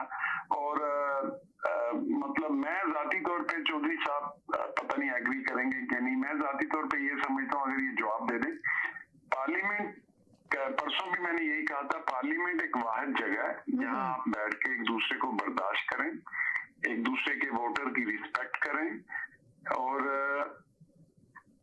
पाकिस्तान को आगे बढ़ाने के लिए अच्छे अच्छे कानून या नया नया आइडिया वक्त के साथ। यहाँ देखें, जहाँ हम लोग रहते हैं हर 3 या 5 साल के बाद कानून चेंज हुआ होता है, वक्त के साथ साथ उन्हें ये कानून चेंज करना पड़ेगा। तो चौधरी साहब आपकी इस बारे में क्या राय है, प्लीज बताइएगा। शुक्रिया जी। बहुत शुक्रिया। एक कॉलर ले लूं फिर इसके बाद आपकी राय लेती हूँ। जी हेलो जी। हेलो जी, अस्सलाम वालेकुम। जी वालेकुम अस्सलाम जी। अच्छा, मैं ये कह रहा था कि आपने लिखा है कि फौजी बहस इमरान खान के खिलाफ, इमरान फौज के खिलाफ है, तो इमरान खान तो फौज के खिलाफ नहीं है, फौज इमरान खान के खिलाफ है, बाकी सारी पार्टी इमरान खान के खिलाफ है। अच्छा, दूसरे मैं ये बोल रहा था, आपके साथ जो चौधरी साहब बड़ी अच्छी मीठी मीठी बातें कर रहे थे, तो ये जो बातें हैं ना, ये 75 साल से ये लॉलीपॉप जो है ना कॉम होती जा रही है, तो अब ये लॉलीपॉप चलेगी नहीं ना, तो ये बहुत इनफ हो गया कि सारी जमातें बैठे हैं, ये करें, फैसला करें, बस इनफ। वो सारी जमातें आ ही नहीं सकती, उनको गैदर किया ही नहीं जा सकता, फर्स्ट ऑफ ऑल। दूसरा ये है कि ईवीएम मशीन जो है वो आप लगा लें तो आपको पता चल जाएगा, लेकिन जो हमारे इक़्तिदार एस्टेब्लिशमेंट है वो कभी नहीं चाहेगी कि ये चीजें हों, ताकि आप सबको पता है ये किस तरीके से तालियां करके ये लोग सिंध में पंजाब में किस तरीके से आते हैं, ये सबको पता है, तो ये कभी होने नहीं देगी। एस्टेब्लिशमेंट की अपनी इजारा जो तारी है वो कभी नहीं चाहेंगे ये खत्म हो, तो वो हमेशा इसको कायम रखना चाहेंगे, चाहे उसके लिए पूरा मुल्क का बेड़ा गर्क क्यों ना करते हैं। जी बस ये कहना चाहता था। जी बोले अब आप। जी अच्छा, सबसे पहले जो अभी इन्होंने जो बात ईवीएम मशीन की ईवीएम मशीन के बारे में मैं बता दूं समीना के दुनिया में तकरीबन चंद ममालिक हैं जो सिर्फ ईवीएम मशीन इस्तेमाल कर रहे हैं। अक्सरियत तरक्की याफ्ता ममालिक जो पहली दुनिया के ममालिक हैं उन्होंने अपना जो है ना ईवीएम इस्तेमाल करके छोड़ दिए। और पाकिस्तान जैसे जो तीसरी दुनिया का मुल्क है जहाँ पे लोगों को नाम नहीं पढ़ना आता, जहाँ पे शरह ख्वानगी बहुत कम है, वहाँ पे जाके आप उनसे ये उम्मीद रखें कि वो इंटीरियर सिंध के अंदर, बलूचिस्तान के अंदर, केपीके के अंदर कंप्यूटर के ऊपर खड़े होके वोट डालेंगे, जिसकी आप अगर सोर्स कोड आपके पास है तो आप सारे का सारा इलेक्शन जो है ना वो चोरी कर लें, वोट डाला है पीटीआई को और खाते में डाल दें नून लीग के, और अगर डाला है एमक्यूएम को तो आप पीपल्स पार्टी के खाते में ले जाएं। तो ईवीएम मशीन ख्वाहिश है क्योंकि वो इमरान खान ने कह दिया। अदरवाइज ये कि आप देखें कि अमेरिका में काफी ज्यादा इस चीज का शोर उठा था। ट्रंप का जब इलेक्शन हुआ था तो उसने कहा कि जी मेरा जो इलेक्शन है वो रशिया की मदद से चोरी किया गया है। तो यहाँ पाकिस्तान के अंदर जो जमीनी हकायक है उसको सामने रख के बात करनी पड़ेगी कि वहां पे अभी जो इलेक्शन हो रहा है उसकी कोई मसला नहीं है। अगर free and fair election 70s में पाकिस्तान में फ्री एंड फेयर इलेक्शन हुए थे, करवाए गए थे, क्योंकि उन जगहों पे एक अगर पोलिंग स्टेशन है तो वहां पे सारी पार्टियों का एक एक पोलिंग एजेंट खड़ा होता है, और अगर उस वार्ड के अंदर 300 वोट पड़ा है तो वहां पे जो उन पार्टियों के नुमाइंदे खड़े हैं वो सारे फॉर्म 95 जो है, फॉर्म 45 जो है वो साइन करते हैं, काउंटर साइन करते हैं, सारे लोग साइन करते हैं कि मैं नून लीग वाला साइन करता हूं कि हमें इतने वोट पड़े हैं। डब्बे उनके सामने खुलते हैं और वो जो सारे फॉर्म्स हैं, अब तो व्हाट्सएप भी आ गया, अब तो सारा डिजिटल हो गया, तो 1-2 घंटों के अंदर 1988 के अंदर जो इलेक्शन हुए थे वो रात के 11 बजे सारा रिजल्ट आ गया था। तो मसला जो है वो सिस्टम का नहीं, मसला नीयत का है, मदाखलत का है। जब आप टिकटें वापस करवाएंगे, मीडिया कैंपेन स्टार्ट करेंगे, लोगों को चोर कहेंगे, उसके अलावा ये कि उनकी फाइलें खोलेंगे, नैब को उनके ऊपर चढ़ा देंगे, एफआईए को एक्टिव कर देंगे, उसके बाद ये कि फिर जब वो लोग सीटें जीत जाएंगे फिर उसके बाद उनकी वफादारियां तब्दील करके आजाद को जो है वो शामिल करवाएंगे। तो ईवीएम जो है ना वो आपने एक वर्ड सुन लिया है, पाकिस्तान जैसे तीसरी दुनिया के मुल्क के लिए वो अभी सूटेबल नहीं है, और उसके लिए कम से कम आपको कुछ 150-200 अरब रुपया चाहिए जो इस वक्त मईशत में वो निकाल के तो जो है ना वो ईवीएम के ऊपर लगाना पड़े, और बाद में दुनिया के 95% ममालिक की तरह उस सिस्टम को खत्म करना पड़े। तो बेहतर है कि सिस्टम जो है ना वो अगर सारी पार्टीज अगर मिल के एक बंदे के ऊपर इत्तेफाक कर रही हैं कि ये इलेक्शन सही करवा रहा है, अभी सिकंदर सुल्तान के ऊपर इल्जाम लगा रहे हैं लेकिन 20 में से 15 सीटें जीते हैं, और अगर वो एस्टैब्लिशमेंट चाहती या इलेक्शन कमीशन चाहता तो वो 15 सीटें जा सकती थी पीटीआई के पास। तो इलेक्शन सही हो सकते हैं अगर एस्टैब्लिशमेंट अपनी मुदाखलत बंद कर दे और उसके अलावा सारी पार्टीज को लेवल प्लेइंग फील्ड दे, और इलेक्शन जो है उसके कमिश्नर के ऊपर सबका इत्तेफाक हो, निगरान हुकूमत जो है वो सारे सूबों में और मरकज में जो है वो गैर मुतनाज़ा आए, जिसके ऊपर अपोजिशन का और उसके अलावा जो रूलिंग पार्टी उनका इत्तेफाक। और इत्तेफाक से जो बीच में सप्लीमेंट्री बात हो रही थी कि मीठी मीठी बातें हैं, तो 12 पार्टियों ने इकट्ठे होकर साबित कर दिया कि वो इकट्ठे हो सकते हैं। कितने इख्तिलाफात थे पीटीआई पीपल्स पार्टी को और पीएमएलएन के, पीडीएम टूटी थी, एपीडीएम थी पहले, अब पीडीएम है, लेकिन उन्होंने फिर भी इकट्ठे होके मुल्क को जो हालात दरपेश थे उसमें सबने इकट्ठे होकर फैसला किया कि हम चलेंगे, और शहबाज शरीफ के एक साइड पे बिलावल भुट्टो को एक लीडर को बिठाना जो है गवारा कर लिया, हालांकि वो दुश्मन है आपस में, लेकिन ये कि एक सब ऑर्डिनेट के तौर पे अपने बेटे को बिठा दिया। तो ये कम से कम एक अच्छी चीज है, अच्छी रवायत है। इमरान खान भी आए और आके अगर पीडीएम की पार्टीज के साथ आज ऐलान कर दे ताकि कम से कम कौम के सामने सच्चे हो जाए कि मैं तो कम से कम मिसालियत की बात कर रहा हूं, तो वो अगर नहीं करेंगे तो फिर कम से कम ये कि वोटर उनकी तरफ जाएगा। जो दूसरी बात है, मैं हमेशा से इस चीज की जो है ना वो एडवोकेसी करता हूं कि पाकिस्तान में साउथ अफ्रीका की तरह एक ट्रुथ एंड रिकंसिलिएशन कमीशन बनना चाहिए, जिसके अंदर सारे इदारे, सारी पार्टियां, सारे सियासतदान आए, और जो जो लोग इसमें किरदार पिछले 10, 20, 30, 50 साल का है उसमें आके अपनी गलतियों को माने। जिस तरह से एक एमनेस्टी दी जाती है कि उस एमनेस्टी के अंदर कहा जाता है कि आपका सोर्स नहीं पूछा जाएगा कि आपका ब्लैक मनी पैसा कहां से आया, इस तरह ट्रुथ एंड रिकंसिलिएशन कमीशन में जो आके सच बोलेगा उसको उस चीज के ऊपर सजा नहीं होगी, लेकिन कम से कम तारीख को सीधा कर दें, अपनी गलतियों को माने और एक नई सुबह का आगाज करें, जिस तरह से नेल्सन मंडेला ने साउथ अफ्रीका में किया था, जिसकी दुनिया में, आज की दुनिया में, जदीद दुनिया में एक मिसाल कायम है। पाकिस्तान जैसे पोलराइज मुल्क के लिए, सोसाइटी के लिए इस वक्त ट्रुथ एंड रिकंसिलिएशन कमीशन की जरूरत है। पाकिस्तान में सबसे ज्यादा मजहब, कौमियत, एंटी अमेरिका और उसके अलावा अब करप्शन के ऊपर खेला जा रहा है। समीना, पाकिस्तान पॉर्न देखने वाले जो दुनिया में ममालिक है नंबर 1 है, आप इनके रिलीजन का हाल देखें कि अभी जाके लोगों को जब जला रहे होते हैं मजहब के नाम पे, उस वक्त लब्बैक या रसूलुल्लाह कह के तो गंदी गालियां उसी जुबान से दे रहे होते हैं।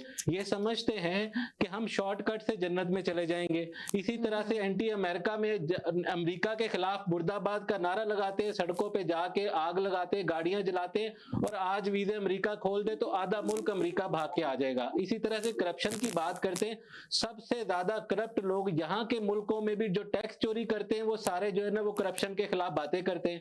यहाँ पे पूरे टैक्स नहीं देते और वो करप्शन के खिलाफ अलंबरदार बने हुए। पाकिस्तान में सबसे ज्यादा सब्जी कम तोलता है, वो भी करप्शन के खिलाफ बात कर रहा है, क्योंकि आपने लोगों को के जहन को प्रागंदा कर दिया, उनको इस तरह से उनका इस्तेसाल कर रहे हैं इंटेलेक्चुअली, फिक्री तौर पे आपने उनको करप्ट कर दिया है। उनको कहा है कि तुम्हारा इस्तेसाल फलां तबके की वजह से हुआ है। हमने उनको एक लॉलीपॉप दिया है।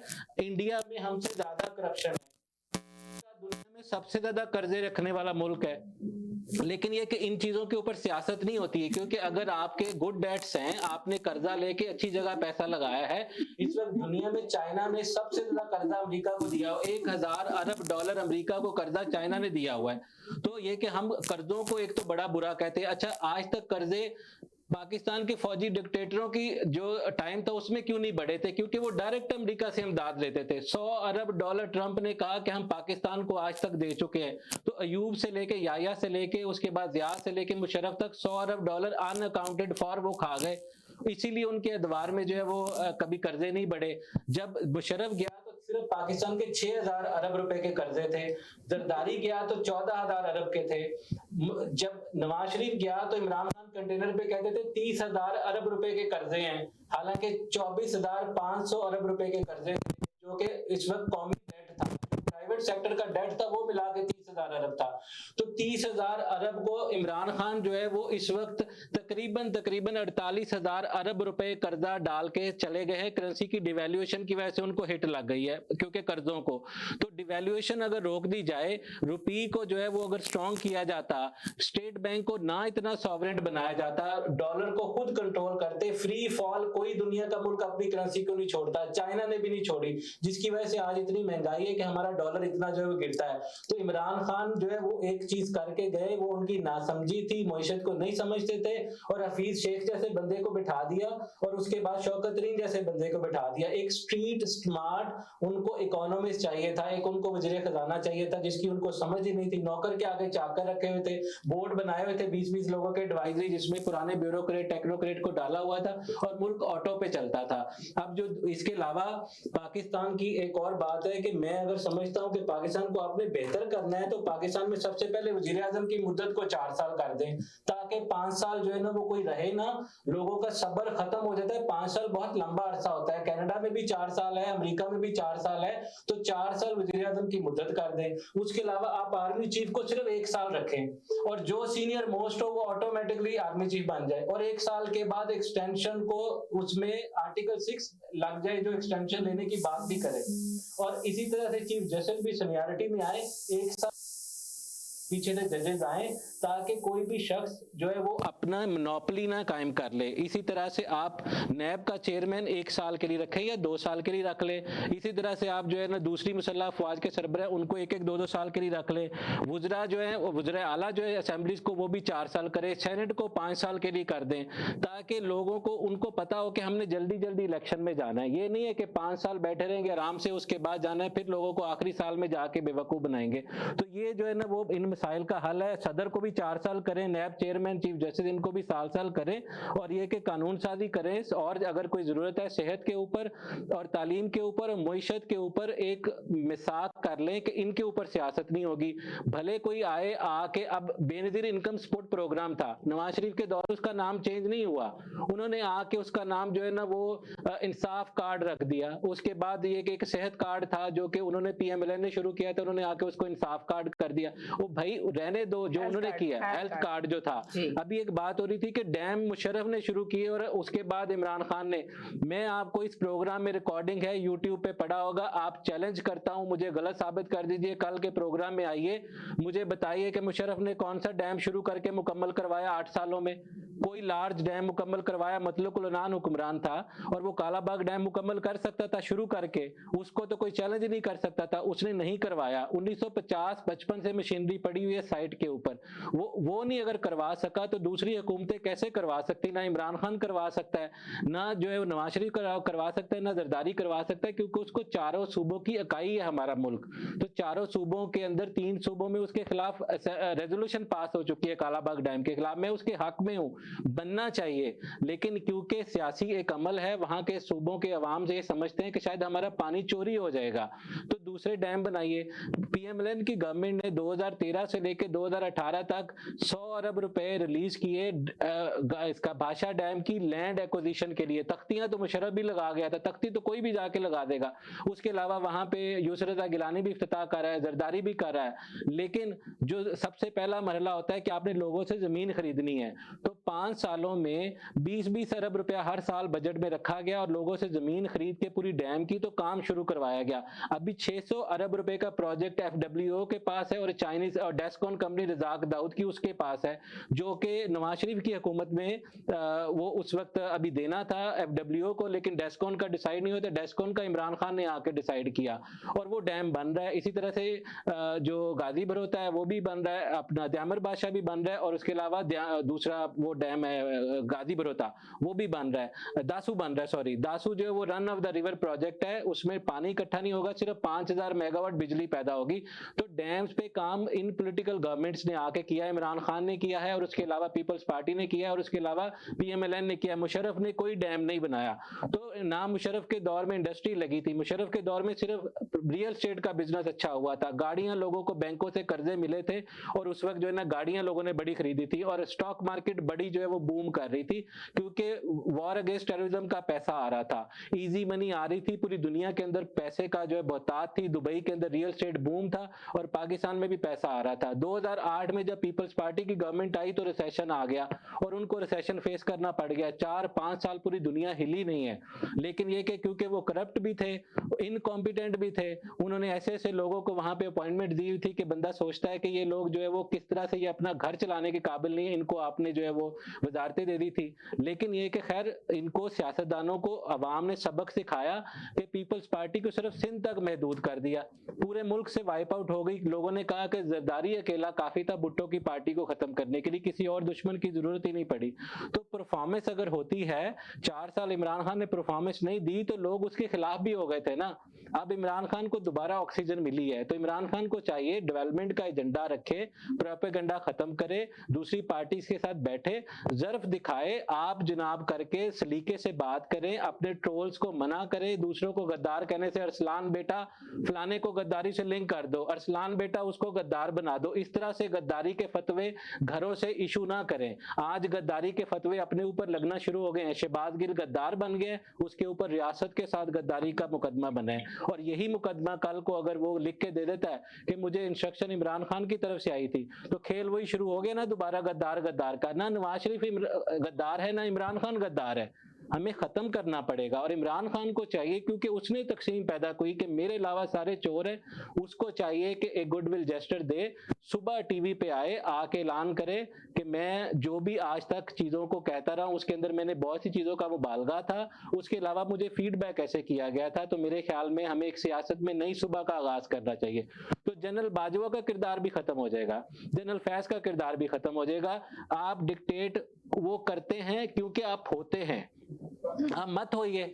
आप सारे जैसे ही जो है वो लॉन्ग मार्च लेके इमरान खान गया था, नवाज शरीफ की हुकूमत गिरने वाली थी, उस वक्त ज़हीरुल इस्लाम ने कहा नवाज शरीफ को कि आप इस्तीफा दे दें, तो सारी पॉलिटिकल पार्टीज नेशनल असेंबली की उसके साथ खड़ी हो गई कि नहीं आपने इस्तीफा नहीं देना। हालांकि अपोजिशन में पीपल्स पार्टी थी और बहुत सख्त अपोजिशन चल रही थी, उनके खिलाफ जो है नवाज शरीफ काला कोट पहन के गया हुआ था, उनका वजीर आजम गिराया हुआ था, लेकिन ये कि उन्होंने कहा हम जमहूरियत के साथ हैं। तो इमरान खान भी जमहूरियत के साथ खड़ा हो, अवाम को बेवकूफ मत समझे, और वो किसी गधे को भी अगर वोट देते हैं तो वो उनके ऊपर वो गधा ही मुसल्लत होगा। इमरान खान ने हमारे ऊपर बुजदार मुसल्लत कर दिया था ना 12 करोड़ के सूबे के ऊपर, तो ये कि अगर इमरान खान बुज़दार को मुसल्लत कर सकता है तो फिर अवाम को ये राइट दे दे कि वो नवाज शरीफ को चुने या उसको चुने।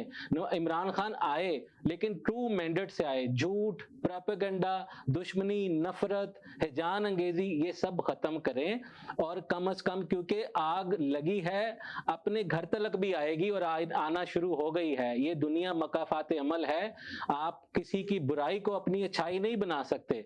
आप दूसरे की बुराई जो है उसको बुरा कहें 10% और 90% आप अपनी परफॉर्मेंस और अच्छाई पे बात करें, क्योंकि अवाम खुद देख रही है सारा कुछ। तो बस ये। बहुत शुक्रिया जी। हेलो जी, बहुत सारे कॉलर आ रहे थे पर मैं इनका तसलसल नहीं तोड़ना चाही थी, इसलिए कि लोग सुन रहे थे, तो मैंने कहा चले ये पूरा अपना आपको तजिया दे दें, तो उसके बाद कॉलर एयर करूंगी। मगर अब तो टाइम भी खत्म हो गया। इनकी ये कॉलर मेरे साथ है काफी देर से, 2 कॉलर मेरे साथ काफी देर से होल्ड पर हैं जी। हेलो जी। जी हेलो जी। ये बस यार ये बातें ये भाई साहब की बातें सही भी कर रहे हैं ये, और बीच में कुछ ज्यादा थोड़ा सा अंतर आ रहा है कि इमरान खान की मुखालफत कर रहे हैं, थोड़ा सा ज्यादा हो रहा है इनकी तरफ से जी।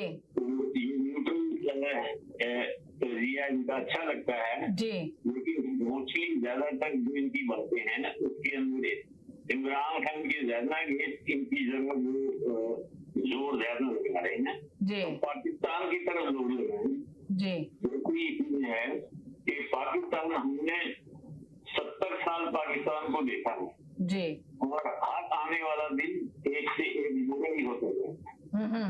मुझे कोई अच्छाई नजर नहीं आई, मुझे आगे अंधेरा नजर आ रहा है, और मुझे इस चीज के ऊपर दुख हो रहा है कि पाकिस्तान में कोई भी आ जाए, हर आने वाला दिन जो है पाकिस्तान को देख के डर लगना शुरू हो गया यार।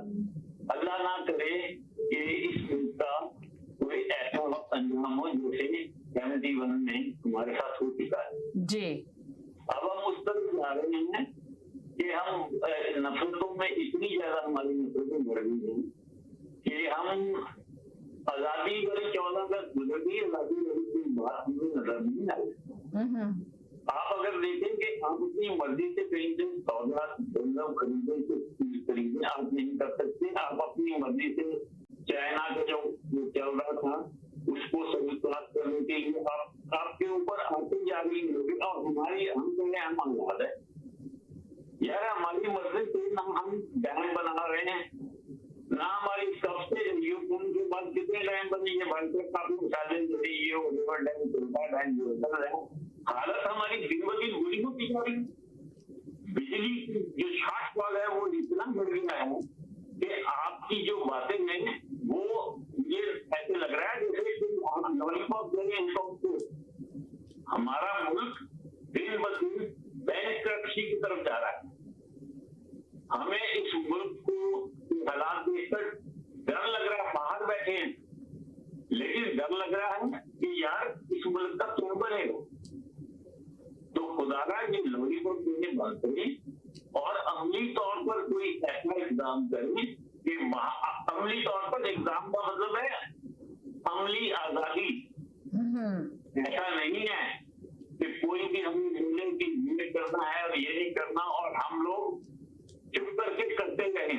71 में जो हुआ हमारे साथ, जो उसके साथ हुआ, हमने उतनी हमारे कॉलेज का जमाना था जी, जुल्फ़िकार में भुट्टो का जब दौर शुरू हुआ, उस वक्त से हम देख रहे हैं कि हमारे मुल्क के साथ क्या हो रहा है। और सब कुछ बाहर, उसने भी खत लहराया था राजा बाजार में, जुल्फ़िकार में भुट्टो ने भी खत लहराया था, व्हाइट एलिफेंट बोला था, उसकी सजा दी गई पाकिस्तान को, उसकी सजा दी गई जुल्फ़िकार भुट्टो को इन फौजियों के जरिए। ये मौलवी मुश्ताक जिसने आखिरी वोट दिया था, 2 इधर से गिल्टी, 2 नॉन गिल्टी में जज थे, तीसरा जो फाइनल था जिसकी वजह से पहुंची हुई, ये मौलवी मुश्ताक था मॉडल टाउन में, जिसका नुमाइंदा जनाजा वाला था और उसके ऊपर शहर की मक्खियों ने हमला किया था जी। चार पाई नहीं पढ़ाया जा सका था, 4 पाई छोड़ के भाग गए थे लोग। वो वहीं पे पड़ा रहा, उसकी लाश को बगैर बनाया गया। इतना जालिम आदमी था वो। ऐसे ही आजकल जिसने भुट्टो को फांसी दी थी, ऐसे ही फैसले कर रहे हैं। हाँ जी, जैसे फैसले उस दौर में हुए थे और उसके बाद हर आने वाला दिन हमारी तबाही बढ़ती जा रही है।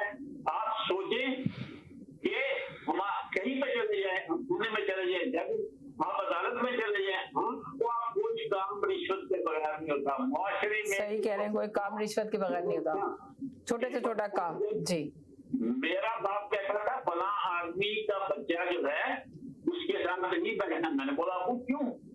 बोले उसका बहुत समझदार है, अपनी दोस्ती करने की इजाजत नहीं थी। अब देखो हम इन बदमाशों को रिश्ते से लेते हैं। हम ऐसे इकदाम हमारे ज़हनी तौर पर हम इतने पैसा परस्त हो गए हैं कि हम ये सोचते ही नहीं है अच्छा और बुरे की तब्दीली नहीं रहती। ये हमें गुजारों में बैठा हुआ छलांग मार के उसकी गाड़ी में बैठ जाएंगे, बैठा हो जाएगा, हमारा इतना वो गिर गया। इसी वजह से हमारी तब्दीली ऐसे ही है। चलिए एक सेकंड होल्ड करें। जी हेलो जी, हाँ जी, अस्सलाम वालेकुम। जी वालेकुम सलाम जी। हाँ जी, 1 घंटा गुजर गया। मुझे सबसे पहली बात तो ये करनी है चौधरी साहब से कि आप खुद बताएं कि ये जो आप फेवर कर रहे थे पॉलिटिशियन की, एक पॉलिटिशियन प्राइम मिनिस्टर हो या जो भी हो, इसने जो 48 अरब रुपया इमरान खान ने जो कर्ज लिया, तो इसकी वापसी के लिए इससे कोई ऑडिट हुआ? इसका कोई पूछने ना हुआ कि तुमने पाकिस्तान के अवाम के नाम पे, वोटर्स के नाम पे जो कर्ज लिया है, इसका हिसाब तो देना चाहिए ना। लेकिन पाकिस्तान की जो पार्टियां बनी हुई हैं, ये अपने मफाद परस्त बनी है, वोटरों को बेच रही है, अपना स्लेव बना रही है, गुलाम बना रही है, और ये पैसा भी ले लेती है, और जब मुझे रिजाइन करती है ये इनके खिलाफ इस्तेमाल होते हैं, तो उस पर भी कोई नहीं पूछता कि भाई तुमने 48 अरब की कर्ज लिया है, इसका हिसाब किताब पहले यहाँ रखो, वरना राइट अवे जेल के दरवाजे खुले हैं। ये कोई नहीं पूछा कि एक आया 48 अरब ले गया, दूसरा आया कि ये पैसे जो कर्ज ले रहे हैं उसका हिसाब किताब कौन देगा, इसकी पनिशमेंट कैसे होगी? और उसको क्लियर बताना चाहिए। हमें इस किस्म की गवर्नमेंट नहीं चाहिए जो अवाम के नाम पे पैसा ले ले और फिर अवाम के ऊपर चीजें महंगी करे, टैक्स बढ़ा दे। ये बजट पाकिस्तान में मुझे अच्छी तरह याद है कि मुस्लिम लीग की गवर्नमेंट हमेशा रही है, कभी किसी को परेशानी नहीं हुई, किसी को तकलीफ नहीं हुई थी, चीनी आटा सब कुछ फर्स्ट क्लास चलता था। मुस्लिम लीग की गवर्नमेंट ने हमेशा अच्छे रास्ते पाकिस्तान को डेवलप किया। 4.5 साल से हम इसकी बात गाली गलौज की बात एक को चोर, दूसरे को चोर, नया को आगे पीछे लोगों को बेगुनाह कर बेच कर साल अंदर बड़े हुए जेलों में, तो पूछने वाला नहीं है। अब तो वो लोग सू भी नहीं कर सकते कि भाई किस। चले 1 सेकंड होल्ड करें। जी हेलो जी। आप भी बहुत देर से कॉल कर रहे हैं पर ईयर नहीं कर पा रही थी, बेतहाशा कॉलर थे, मगर बहुत सारे कॉलर को ईयर नहीं किया। प्रोग्राम का सिर्फ 3 मिनट है मेरे पास, जो बात करनी है कर ले जल्दी से। 3 मिनट है, खुदाफिज कह दूंगी। पहले तो ये कि मैंने आपको मतलब परसों प्रोग्राम में कहा था कि ये जो साहब आया ना असद साहब, जी तो असल में नाम फैसल है और असद चौधरी प्रोग्राम से अटैच हूँ जी, और इन्होंने बड़ा बैलेंस जो है उन्होंने तबसरा किया है, इसमें कोई शक नहीं है। तो मैं यहाँ के बारे एक छोटी सी बात करना चाहूंगा, वो ये कहना चाहूंगा कि असद ने रेजिम चेंज कर दी तकरार प्रोग्राम, ठीक है। तो ये जो कहते हैं ना कि इम्पोर्टेंट हुकूमत नाम मंजूर, तो मैं इम्पोर्टेंट हुकूमत मंजूर, अब वजह ये थी कि जो भी आता था पीटीआई वाला वो सारा झूठ बोलता था, और वही नैरेटिव जो बिल्ड करता था इमरान खान न्याजी, तो वही चीजें वो लेकर आते थे। और जहां तक सियासत के ताल्लुक है, सियासत में फ्लेक्सिबिलिटी जो है ना वो होती, रिजिडिटी नहीं होती सियासत के अंदर। तो अच्छा सियासतदान जो है ना वो यही करता है, और इमरान खान न्याजी के साथ मसला ये था वही रिजिड पर्सनैलिटी है, और रिजिड पर्सनैलिटी जो है ना वो हमेशा नाकाम होती है। भाई कभी भी आपने टॉपिक पे कभी बात नहीं की, अभी भी जो टॉपिक लिखा हुआ है उस पर कोई बात नहीं हो रही, आपका तज्जिया ही दूसरे ही पे ले आते हैं जी। टॉपिक में कि देखिए आप एक नई पार्टी बनने वाली है, वो बननी अवामी तहरीक इंसाफ बनने वाली है, ठीक है। तो इमरान खान का मैंने आपको पहले कहा था चैप्टर खत्म होने वाला है, आप लिख लें आपको मैंने लिखा हुआ है, फैसल भाई फिक्र ना करें, मैंने लिखा हुआ है पेपर पे, इंशाल्लाह। बिल्कुल ये सब चीजें खत्म होने वाली है और ये बिल्कुल आप ये समझे कि जो पुरानी जो पार्टी ना, बड़ी पार्टी। अच्छा, जनरल बाजवा के बारे में क्या है जो किरदार अदा हुआ है, ये इसके बारे में थोड़ी तफसील जनरल बाजवा को तो हमारे इन्होंने इशू बनाया है और इशू जिस तरीके से इन्होंने साइफर का इशू बनाया था उन्होंने, ठीक है, और रेजिम चेंज का इशू बनाया था, ये सारा नैरेटिव जो गलत था, झूठ अल्लाह ने ना मुंह पे चमाटा मारा इनकी। इसी जो ऐसा झूठा होता है ना वो हमेशा झूठा रहता है, तो अल्लाह पाक ने दिखा दिया इस नियाजी को कि ये झूठ बोल रहा था सारा का सारा। तो बाजवा साहब पे तो एक जो है ना खामखा इल्जाम लगाए जा रहे हैं, तो कोई चीज नहीं है, ठीक है, उन्होंने जो कर रहे हैं वो बिल्कुल सही कर रहे हैं। और इन्होंने आकर इमरान खान नियाती ने पीछे लिए क्या है कि इन्होंने कहा आखिरी शर्मा ये है कि फैसल भाई आप पहले तो शो में आके हमेशा बाजवा के खिलाफ ही बात करते थे, आज आप कह रहे हैं कि बाजवा सही कर रहे हैं। आप एस्टेब्लिशमेंट के हमेशा खिलाफ बात की आपने, और हमेशा हमने आपको प्रोग्राम में यही कहा कि फौज के खिलाफ बात ना करें, हमें ये फौज के खिलाफ प्रोग्राम नहीं कर रहे हम। जो फौजी जो कल्पित होगा उसके खिलाफ बात की जाएगी। और पाकिस्तान में हकीकत में सियासत में इन्वॉल्वमेंट नहीं चाहिए और किसकी है, जी भी ये चेंज करते ना सारे, तो लाजिम है, सभी को पता चल रहा है, अब तो बच्चे को पता चल गया ये बात जी। ये असल में इशारे इनको जो अमेरिका से मिलती है, जो सच बात है वो कहना चाहिए। यही तो बाजवा साहब जो कर रहे हैं बिल्कुल सही कर रहे हैं, यानी कि उनको अमेरिका की तरफ से इशारा मिला गया है, तो इस वजह से वो ये सारे काम कर रहे हैं। अभी आपने कहा कि अमेरिका की तरफ से इशारे मिलते हैं तो ये करते हैं। जो इशारा जो था वो टोटल पिट्टू था ना अमेरिकन। आपको $200 बिलियन जो मिले थे जो अमेरिका ने दिए थे वॉरेन ट्रेडिंग के नाम से, जनरल मुशर्रफ के दौर में जितना तरक्की काम हुआ था जनरल मुशर्रफ के दौर के अंदर, वही हुआ था कि आपको $260 बिलियन अमेरिका ने दिए थे और अमेरिका ने अपने सारे काम करवाए। तो देखिए आप जहाँ तक बाजवा साहब का ताल्लुक है, बाजवा साहब बिल्कुल बैलेंस में चल रहे हैं और उन्होंने कहा कि मैं न्यूट्रलिटी जो दिखाऊंगा और उन्होंने न्यूट्रलिटी दिखा दी है। इसी जबकि गोद में बैठकर आए थे फौजी जनरल के फादर साहब के, तो बड़े खुश हो उस वक्त। चले, बहुत शुक्रिया, कल मुलाकात होगी। फैसल भाई प्रोग्राम का टाइम खत्म हो गया। असद चौधरी आपका भी बहुत शुक्रिया, thank you so much. Samina बस एक फैसल साहब जी चले जी, मैं समीना बस लास्ट में जो है ना वो एक बात ऐड करूंगा कि इमरान खान के बारे में कि सियासत जो है ना वो आर्ट ऑफ पॉसिबिलिटी कहलाती है।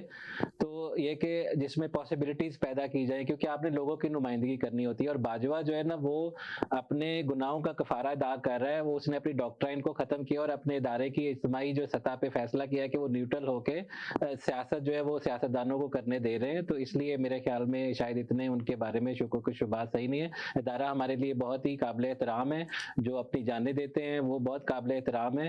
और अगर जर्नैल जो है इन्होंने फैसला किया है कि वो न्यूट्रल रहेंगे, सियासत से दूर रहेंगे, तो आज से इस चीज को देखते हुए हमारे लिए वो भी शायद काबिल एहतराम होते जा रहे हैं। चलें जी, बहुत शुक्रिया, थैंक यू सो मच। बस जाते जाते यही कहेंगे, खुश रहें, मुस्कुराते रहें, जिंदगी बहुत खूबसूरत है, अपना ख्याल रखिएगा, दुआओं में याद रखिएगा। जिंदगी इंशाल्लाह कल फिर नए टॉपिक के साथ हाजिर होंगे। जब तक के लिए इजाजत चाहते हैं, अल्लाह हाफिज।